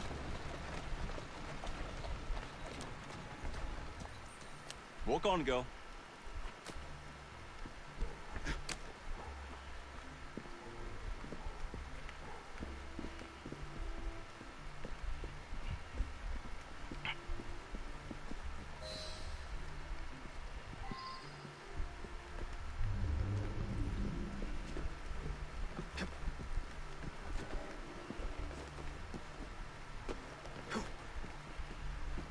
There's a train parked inside St. Pancras. Then I'm to do away with Starrick's merchandise, leaving chaos in my wake? Why not, Jacob? Why not? As we speak, the up train is headed towards us. That may help you enter the station unseen. As long as it remains on the tracks. I'd say good luck, but you don't need it. I shall make certain any reinforcements from Starrick are kept away from the station.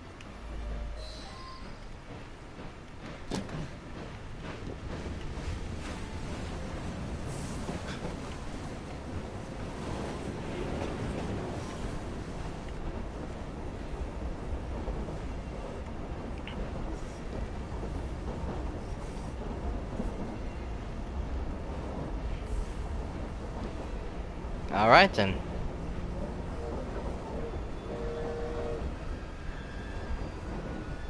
So we need to destroy 5 of the explosive and eliminate 15 targets.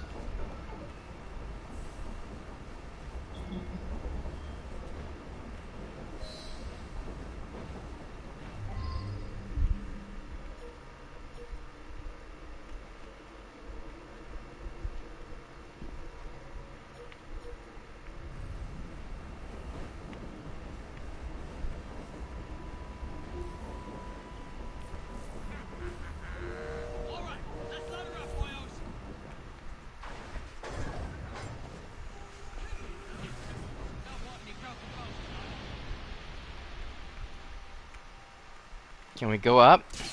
Yes.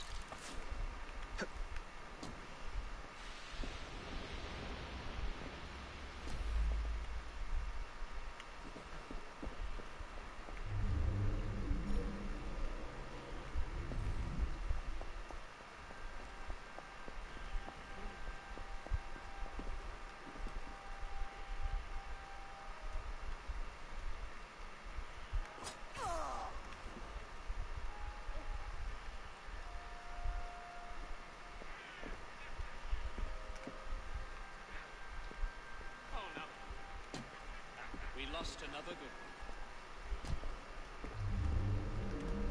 Would make such a mess.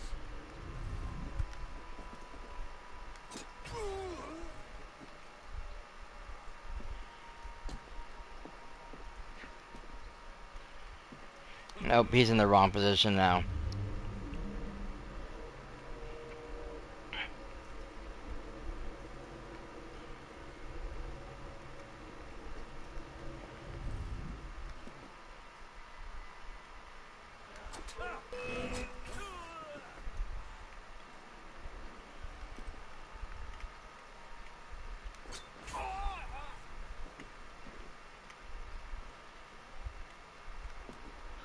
Bloody shit!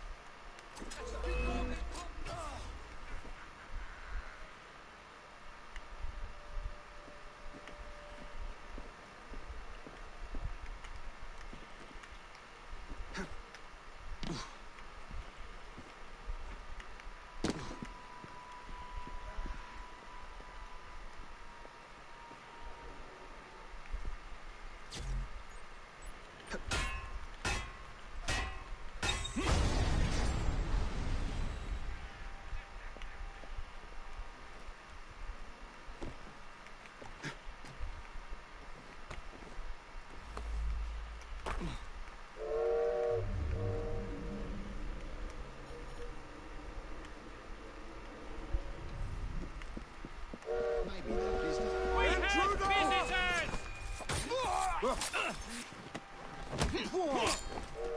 Damn it.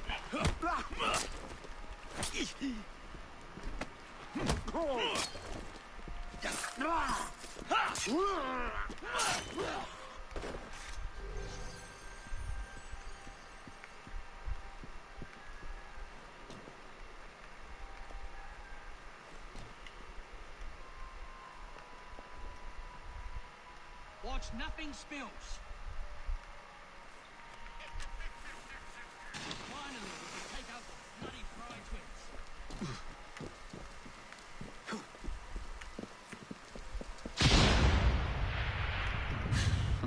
Someday, you blighters will understand that I'm doing this for your own good.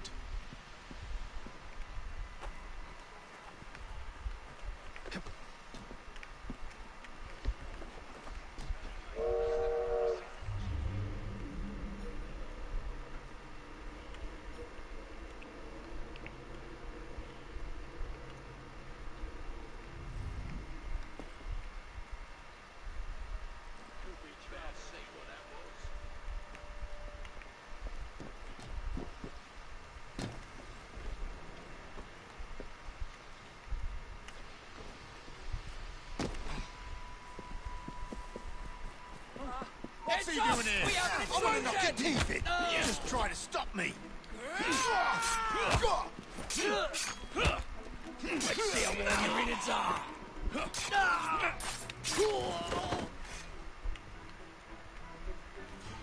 Too much noise, Jacob.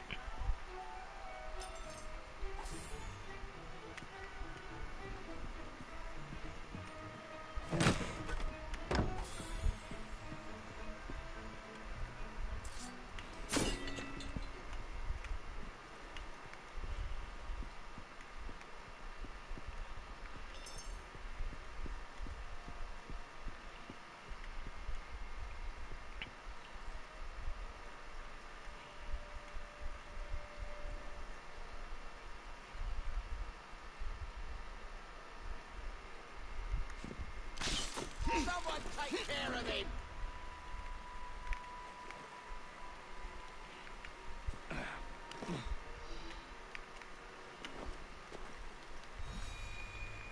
Well, sure, I'll catch him here.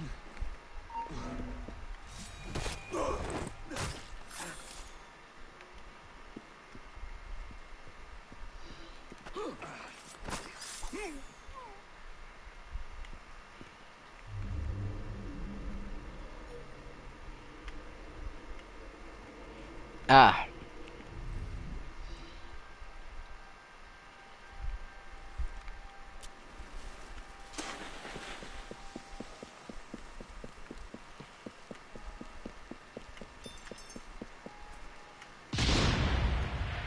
Two down. Be ashamed to stop now.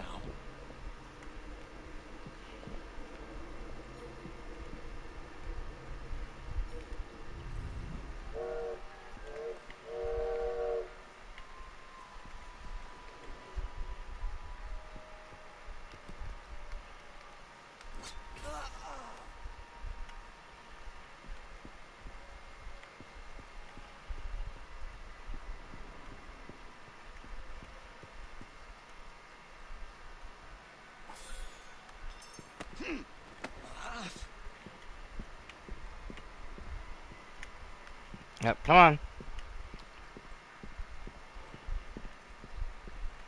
This one we can hide, thank goodness.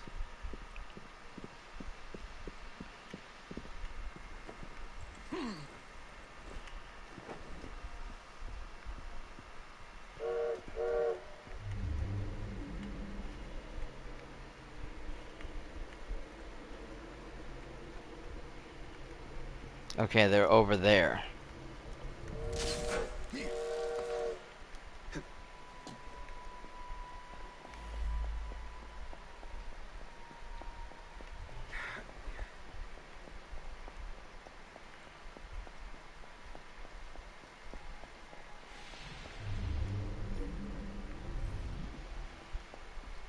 We'd have been better off if we had these explosives months ago.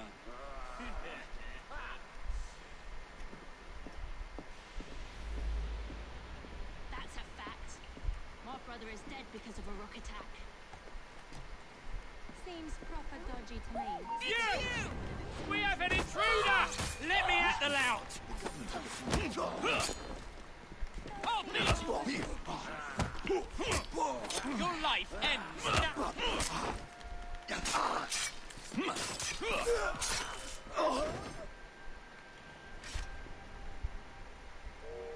You were saying.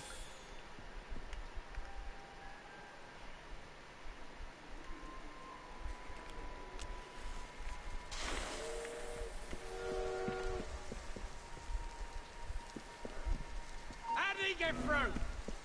I'll gut you like a fish! Cut your tongue out!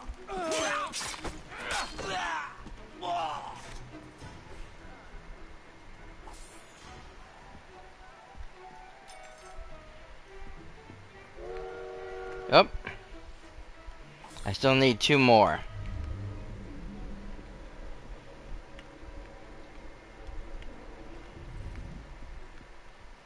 Over here?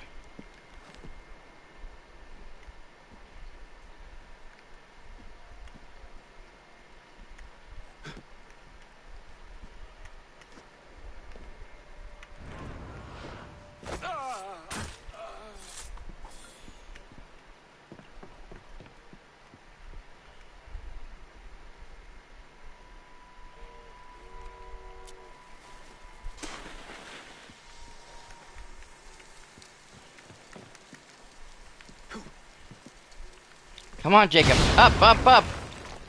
One shipment left.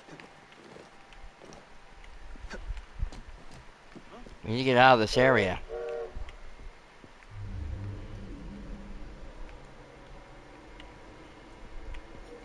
Where's the last shipment?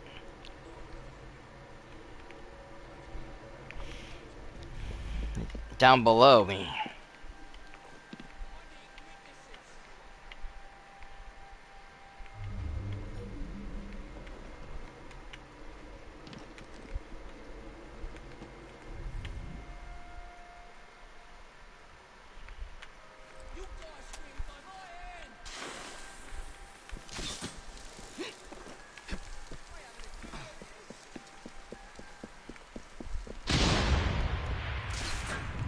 Now to find somebody to drive this hunk of metal.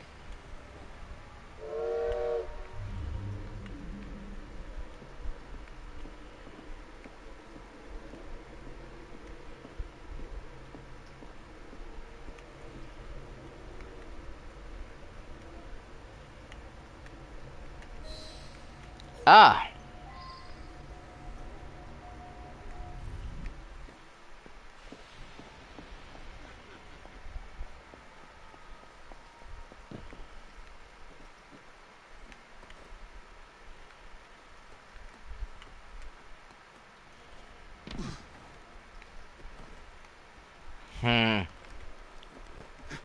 Wait a minute.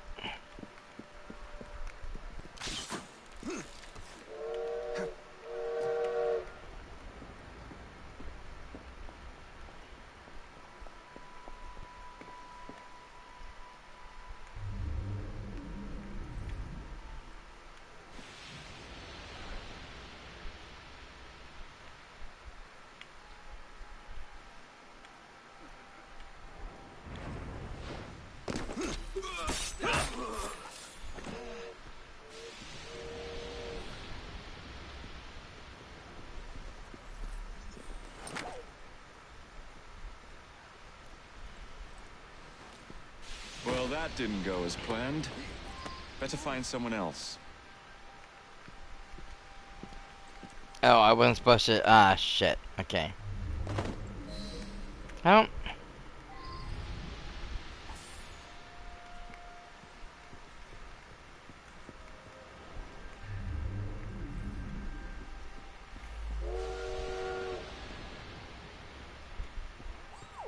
He doesn't belong here! Stop him!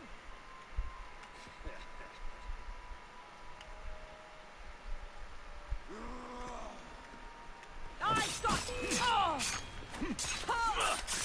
I've created too much noise. I'll need to keep a low profile.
widower.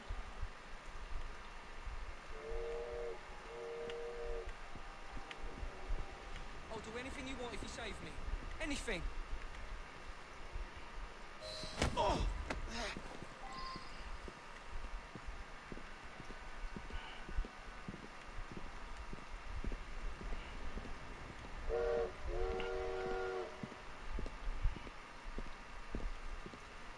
It should be free and clear from this point forward because everyone should already be dead. And welcome everybody. I didn't realize I got some more people in. Oh, okay, not everybody's dead. I do have a few guys over there.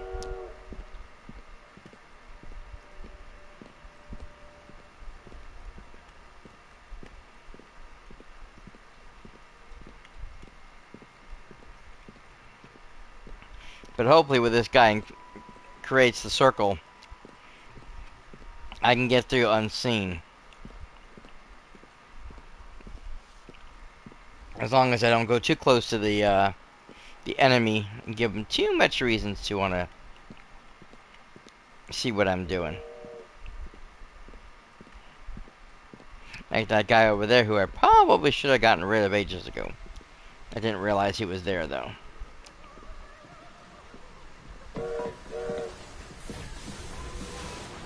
Would you be so kind as to get up some steam?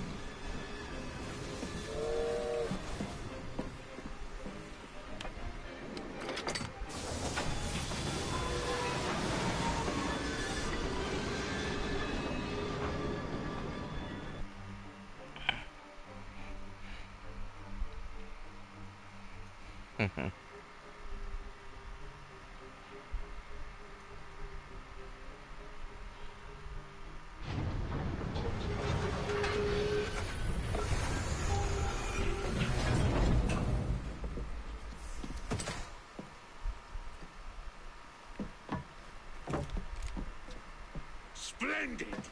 Starrick will be on his knees in no time. My hat is off to you. Apologies, I must run. Do come see me again.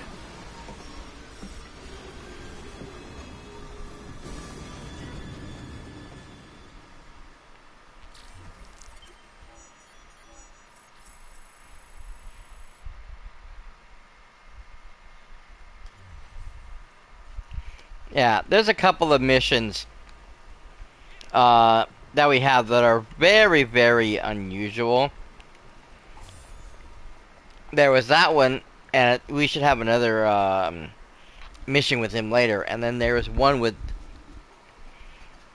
this one woman who we end up helping.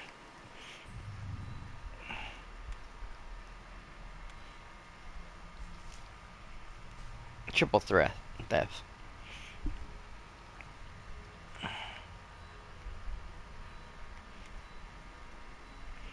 But yeah, it's quite quite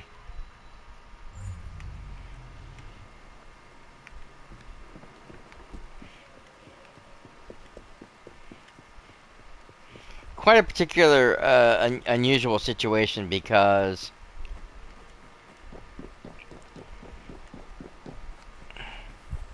I mean, literally, we're working with the enemy.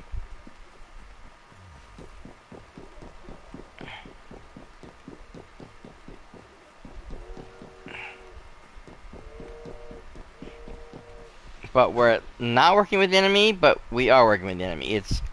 It's a whole, like, mess.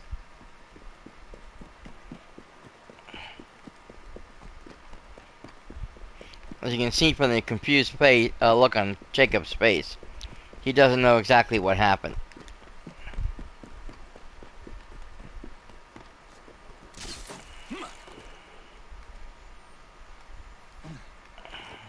Jacob, go up, please. Get the box. Thank you.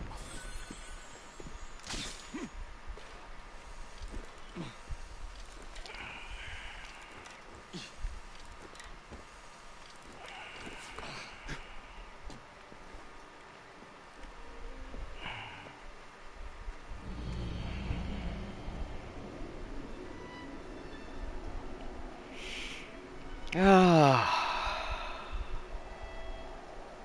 there's a child liberation that I didn't know about. Nice.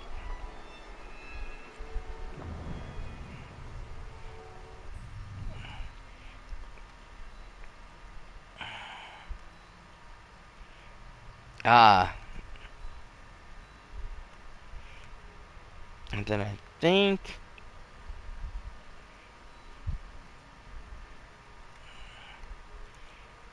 Yeah. I think that's the only one that we have, because that one we already unlocked. So that's the last one we need for this area to unlock the whole of the world for us.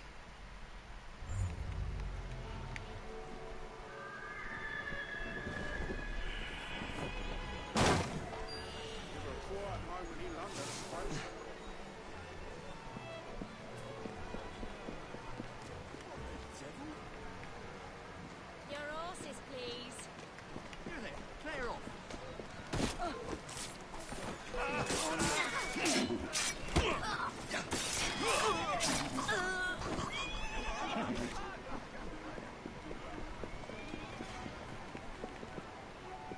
Oh.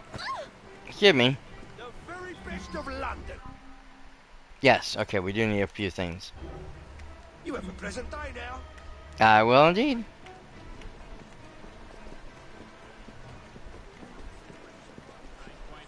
Perhaps at Simpson's? Please, let me live. I don't want to die.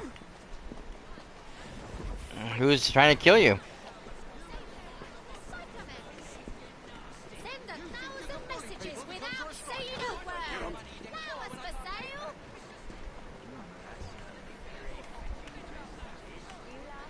Alright. Whew.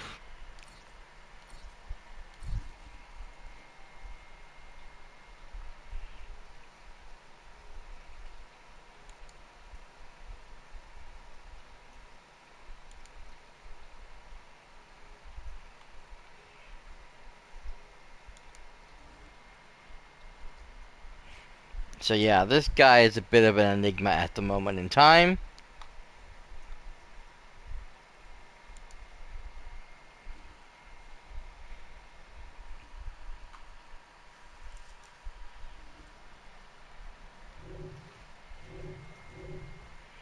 But again, we do know where he's at, so if we have to, we know where to go to kill him.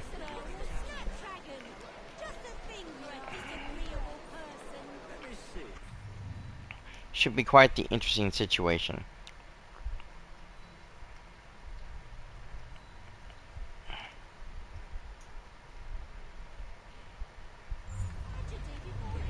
Weird. What? Oh, it's a hijacking.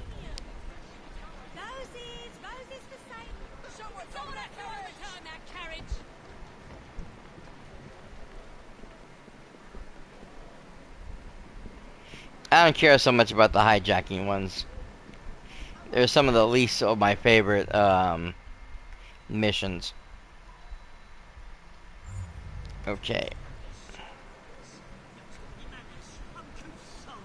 There it is.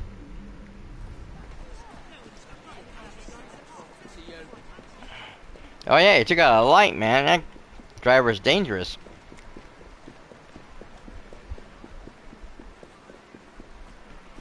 I mean, I thought I was bad. Woo!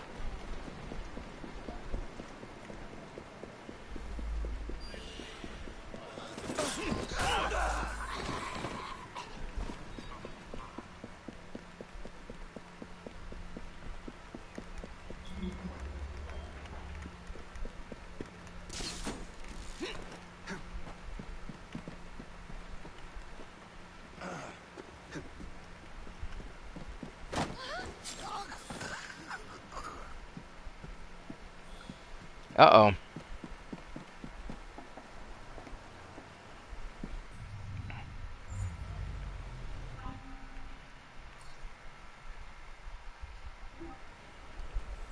All right, Miss Fry.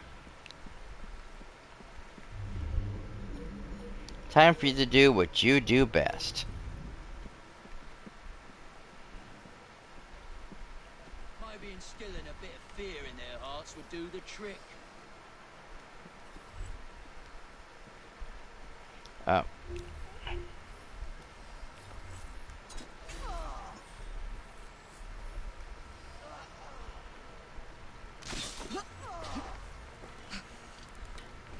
Oh, she fell overboard. That's funny. Okay. Third batch of kids this month and still no progress.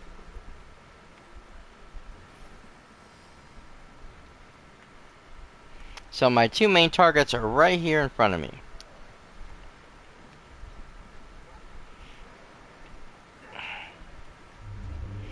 I just need to be able to get to them. Quietly, like. If little Master Daniels were to just suddenly go missing...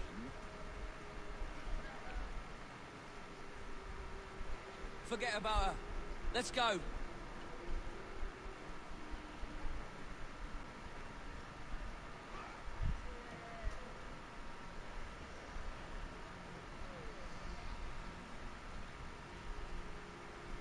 Maybe instilling a bit of fear in their hearts would do the trick.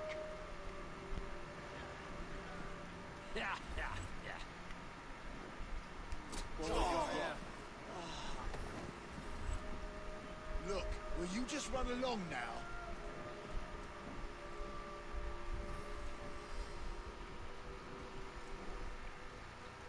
Shit! I need a sudden drink.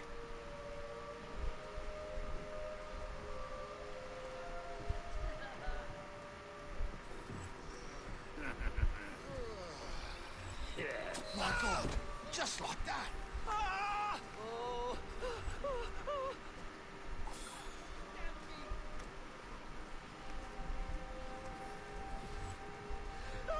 Everything will be alright.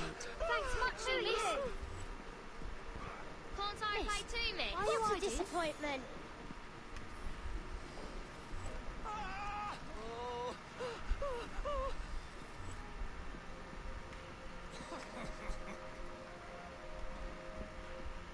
She's a bit funny one. What do you suppose she's doing?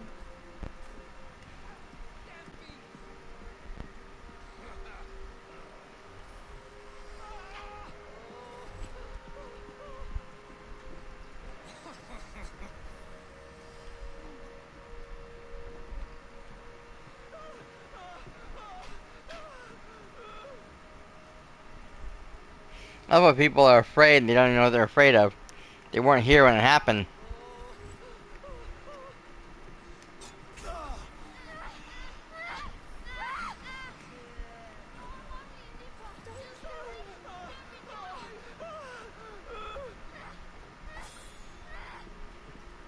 I'm just a poor boy.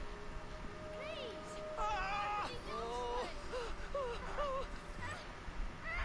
Don't do it. Don't do me. Please.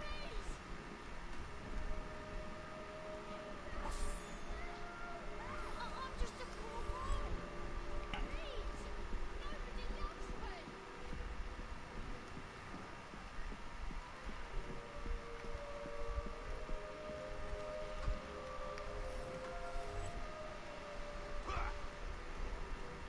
Dang it, he moved out of range.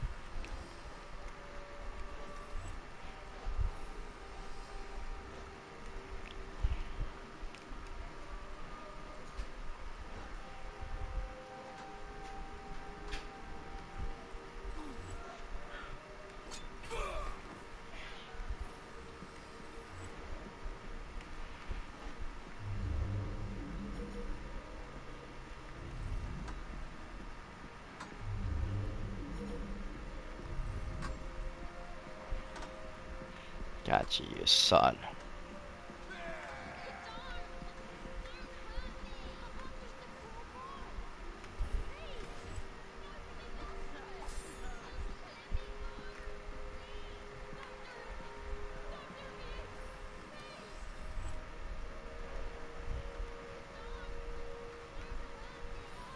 Hmm.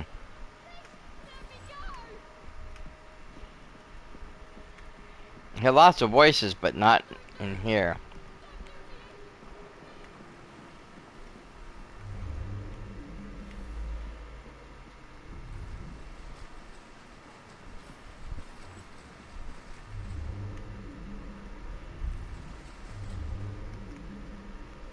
Hmm.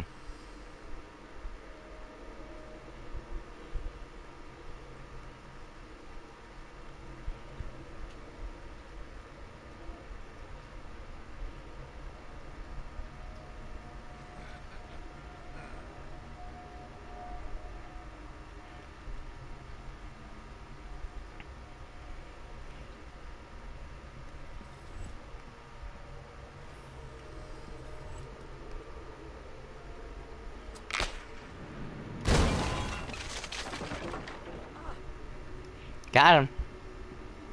Oh, bugger me! Won't be needing your shoes anymore, will you? Someone knows what happened here.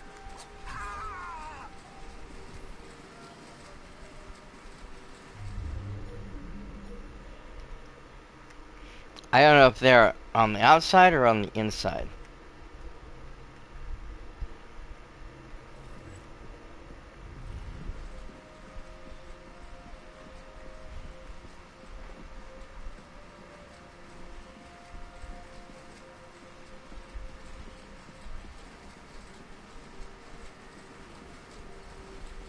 Okay, so they are on the outside.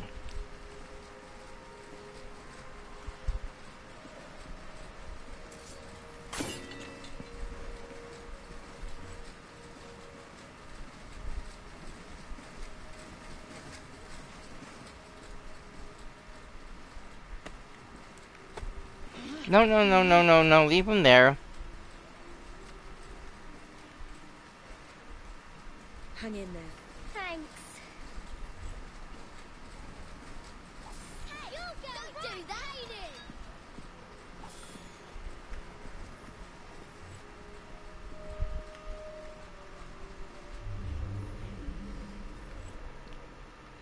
Okay, I don't think there's anybody else in this building.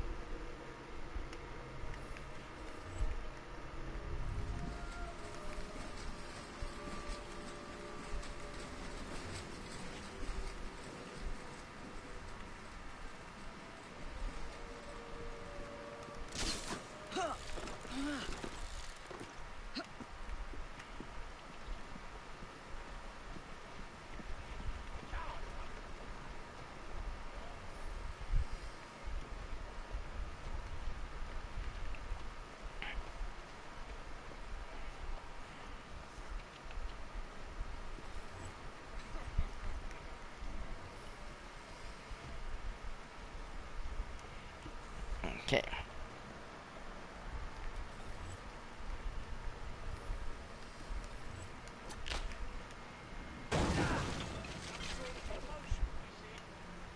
Oops, I missed.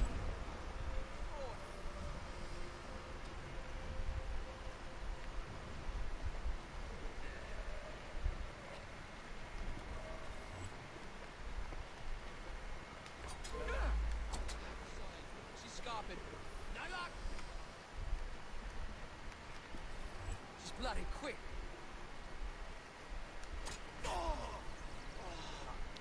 Yes, she is.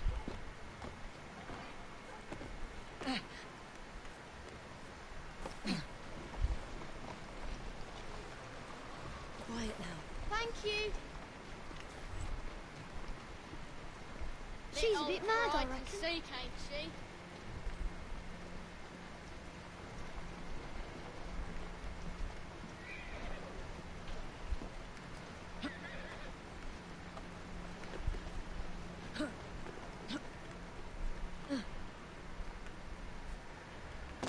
Oh, no, no, go back up, go back up, go back up. There we go, in through the door. Nope, down.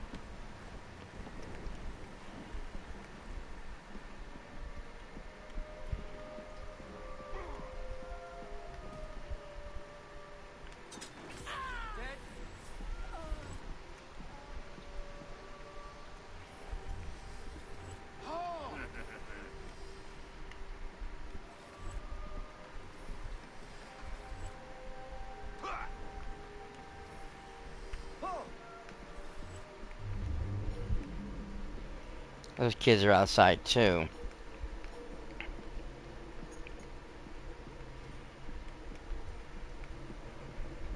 Ah.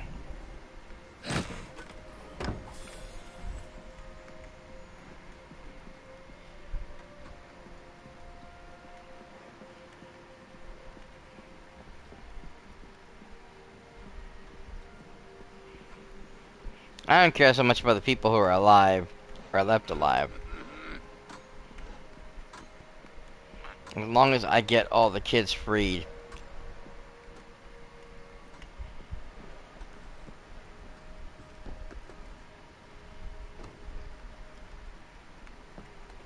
Oh shoot, okay, never mind.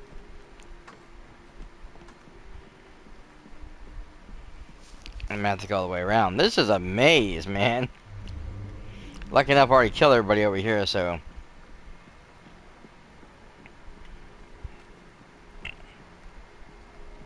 Wrong way. Still.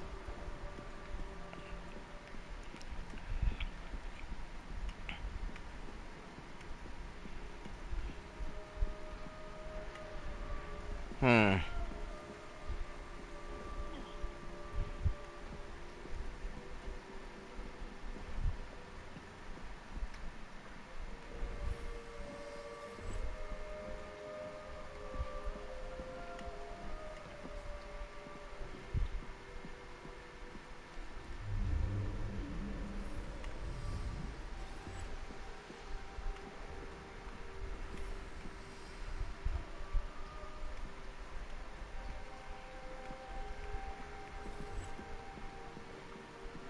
So this door is the only way in and out. That's weird.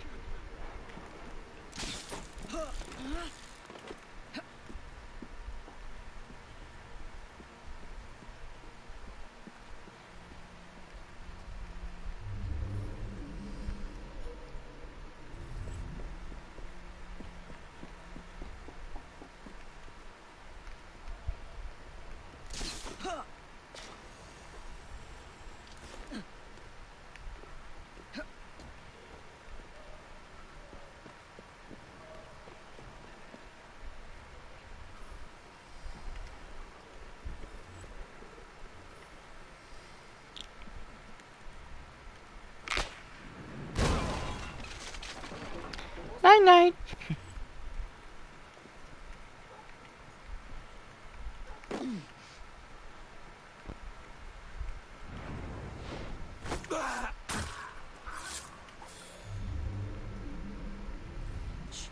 It's all right. I don't trust grown-ups, but I like your style, lady. There we go.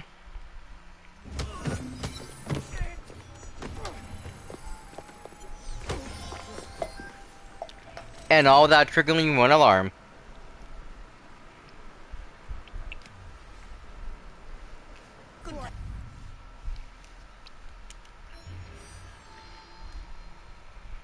And that's another area cleaned up. Yeah, the Liberation ones were always some of my favorites. Quite honestly.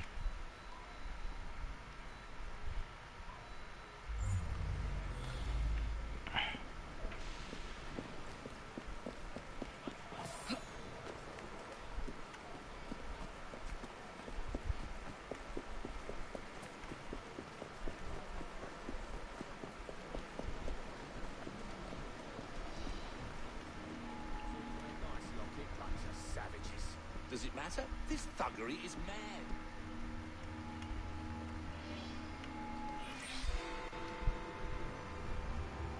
Time change? How nice to see you again, Mr. Dickens. Is it time for another of the Ghost Club stories? As a matter of fact, yes. Oops. Follow me. Number 50, Berkeley Square. 4 stories high and branded, "Beware all those who enter." There have been many strange tales of this dreadful domicile. The earliest report of a haunting was said to be the spectre of a small girl who was murdered by a servant. She could be seen at the attic windows, weeping and wringing her little hands in an agony of despair. Interesting. I'm eager to begin. Come along. The house awaits. Another legend claims the attic is haunted by the spirit of a young woman who purportedly threw herself from the top floor windows to escape her abusive uncle. Her screaming ghost has reportedly been sighted hanging from the window ledge. This residence was briefly owned by a Mr. James Jasper, a choir master and an opium addict. His nephew Edward was betrothed to one of Mr. Jasper's pupils, the fair and delicate Rose. However, Edward disappeared under mysterious circumstances, followed by Jasper himself. Perhaps grief sent him back to the soothing arms of his narcotic mistress.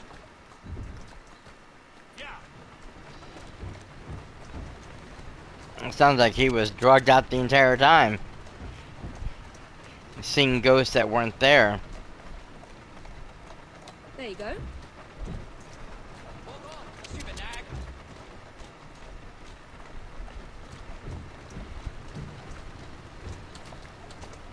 Easy, girl. Here now.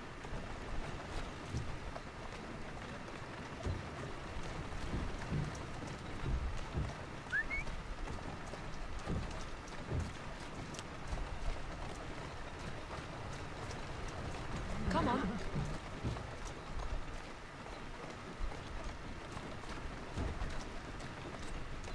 There you are.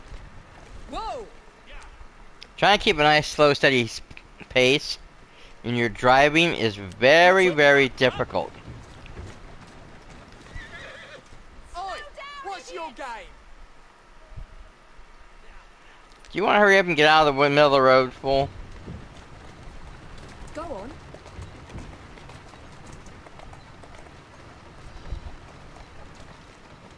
Hup. Slowly. Atta girl. No, no, no, no, no, no, no, no, no, no, no. I did not say to rush.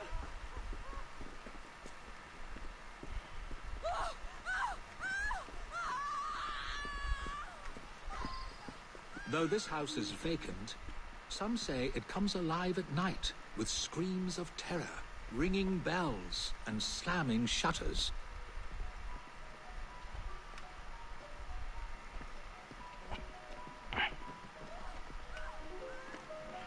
Yeah, screams are right, but not from the...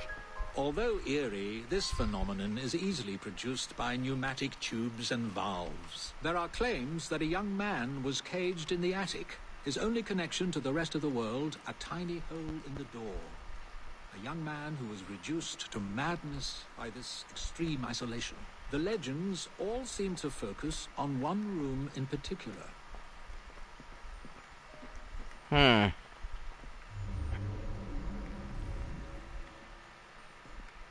A sudden draft. Nothing more.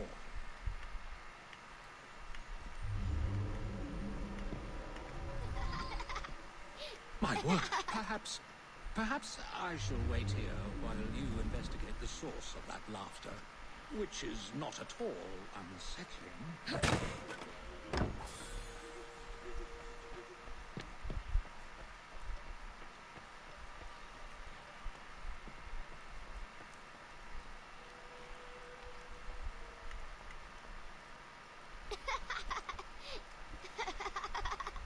There's the laughter again.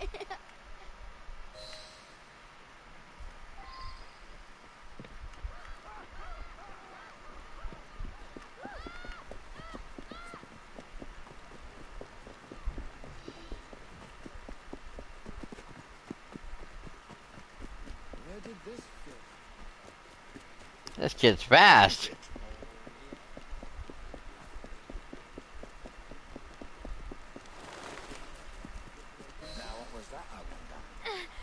Let me go, you moke! Charming. Now tell me, why were you at that house? What's it to you? Out with it. Wait, what? We were after the treasure. We found a key to the secret passage. What secret passage? Yeah, number 50's got a secret passage. Here, take it. Just leave me be.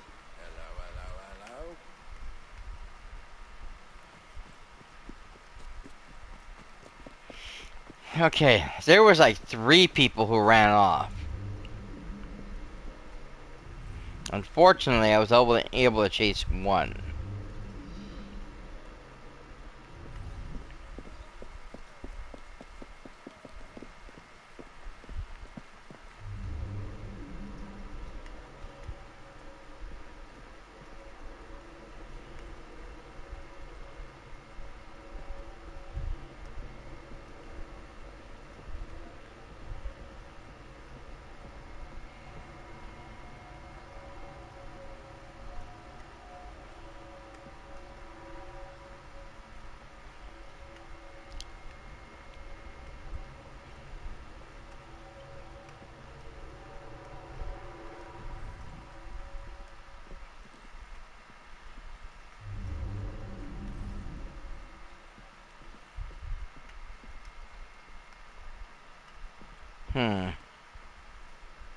I've found a lock, but I haven't located the key. It's here.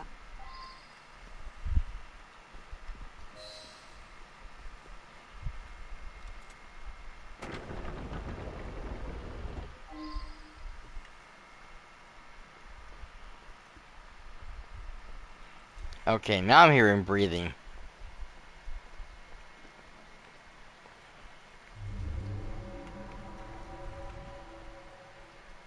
Well, what do you know? Ha! So this is how it works. Impressive.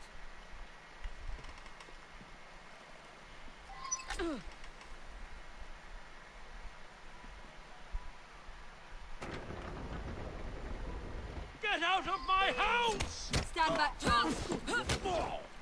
I did it in my mind! There was no one whose love for Rosa came near to equaling mine. It should have been enough to keep my beloved nephew away. My poor Ned. Forgive.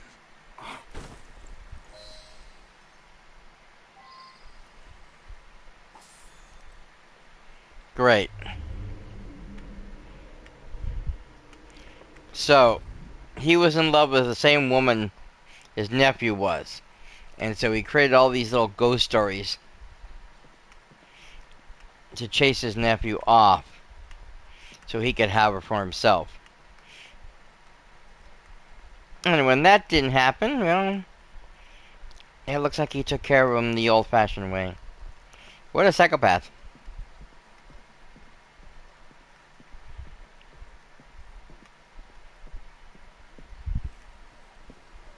Alas, the myth has been discredited. There was no ghost in Berkeley Square, just a wretched soul, driven to murder and madness by guilt and intoxication. I think this has the makings of a rather fine novel. I wonder if I've got one left in me.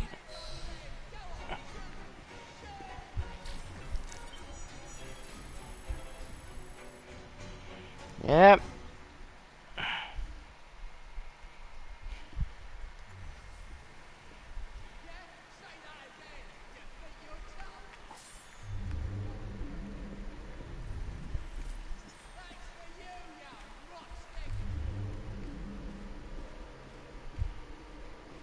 Who's yelling? Well, in any case, I think we're gonna do. Oh, this one. One in the stun, but it subtracts one everywhere else.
Okay.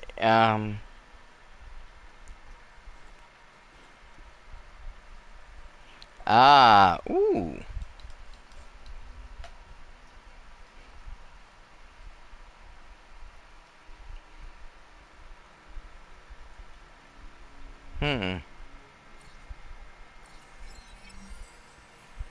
Nice.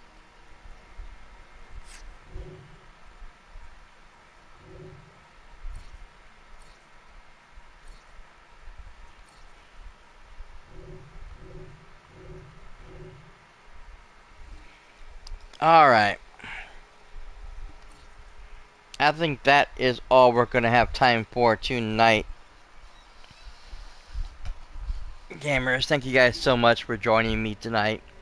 I do appreciate it.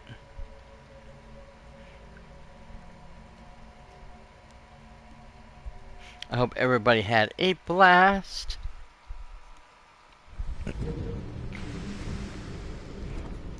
And hopefully you guys will join me again next time. I should be back tomorrow. And of course, we'll be jumping into more Marvel Rivals.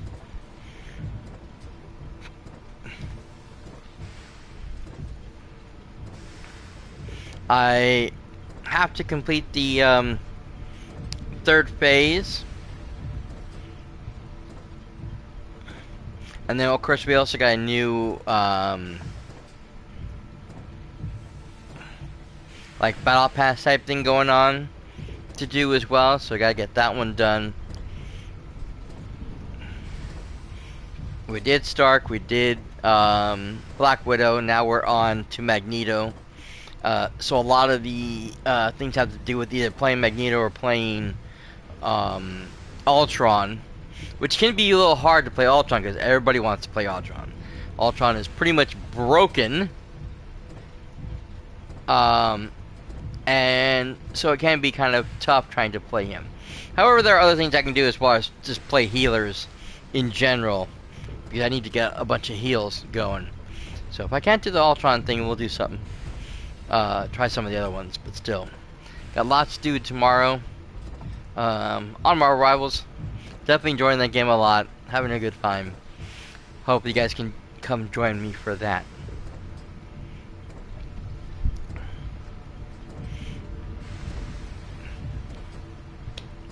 Dreamlight Valley is still up in the air until they get the mission fixed. They haven't said exactly when the next update should be happening. They haven't mentioned it yet, so I'm assuming it's not going to be going through until next Wednesday. And hopefully by then they will have the bug fix for the mission I'm stuck on, because it's driving me mad. And honestly, I really need to get the stuff out of Daisy's house so I can figure out what the heck I'm doing. But I haven't seen any major tweets or anything coming from Gameloft.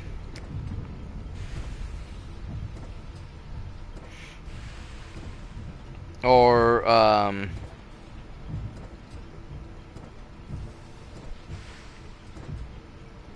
from the Dreamlight Valley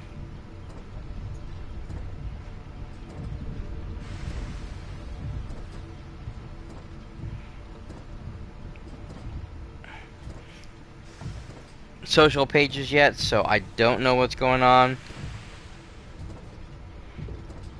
We'll just have to play everything by ear until then. I really would like to get done now. I'm really sick and tired of sitting on this quest for over a month and not being able to do anything with it. It's becoming a little tedious.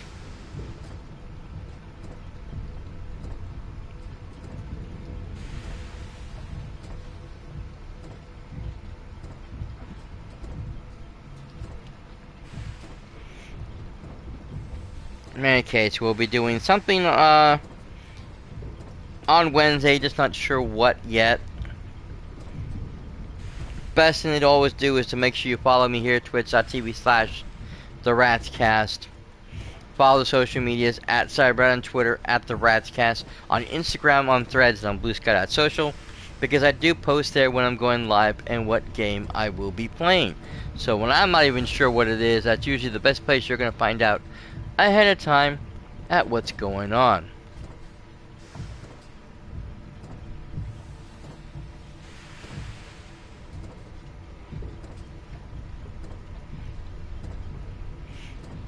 I also like to remind you guys that I do have a YouTube channel, youtube.com/Ratscast.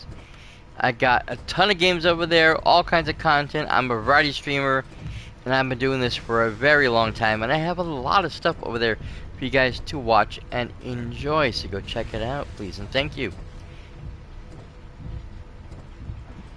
If you're watching this already on YouTube, thank you for being here and being part of the show.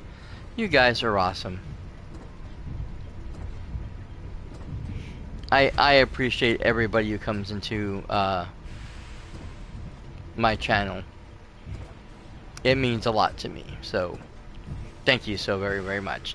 Don't forget, of course, to like, comment, subscribe, all that wonderful jazz, because it does help out a great deal. But other than that, we are out of here for another night. I'm gonna go ahead, I'm gonna go raid my buddy Tyler. Tyler Games over there. He's having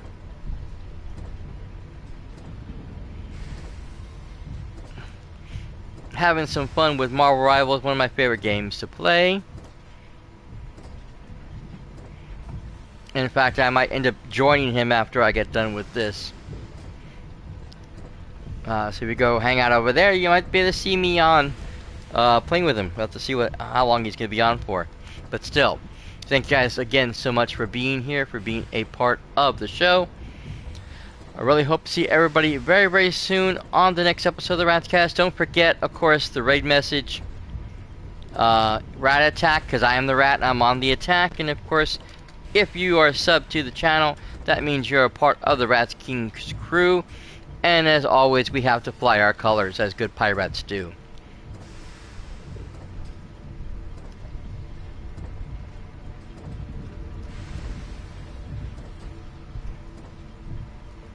Other than that, thank you guys so much for being here, being part of the show. Hope to see you guys all very soon on the next episode of the Ratscast. Until then, this is Cyberrat signing out for now. Later, bye.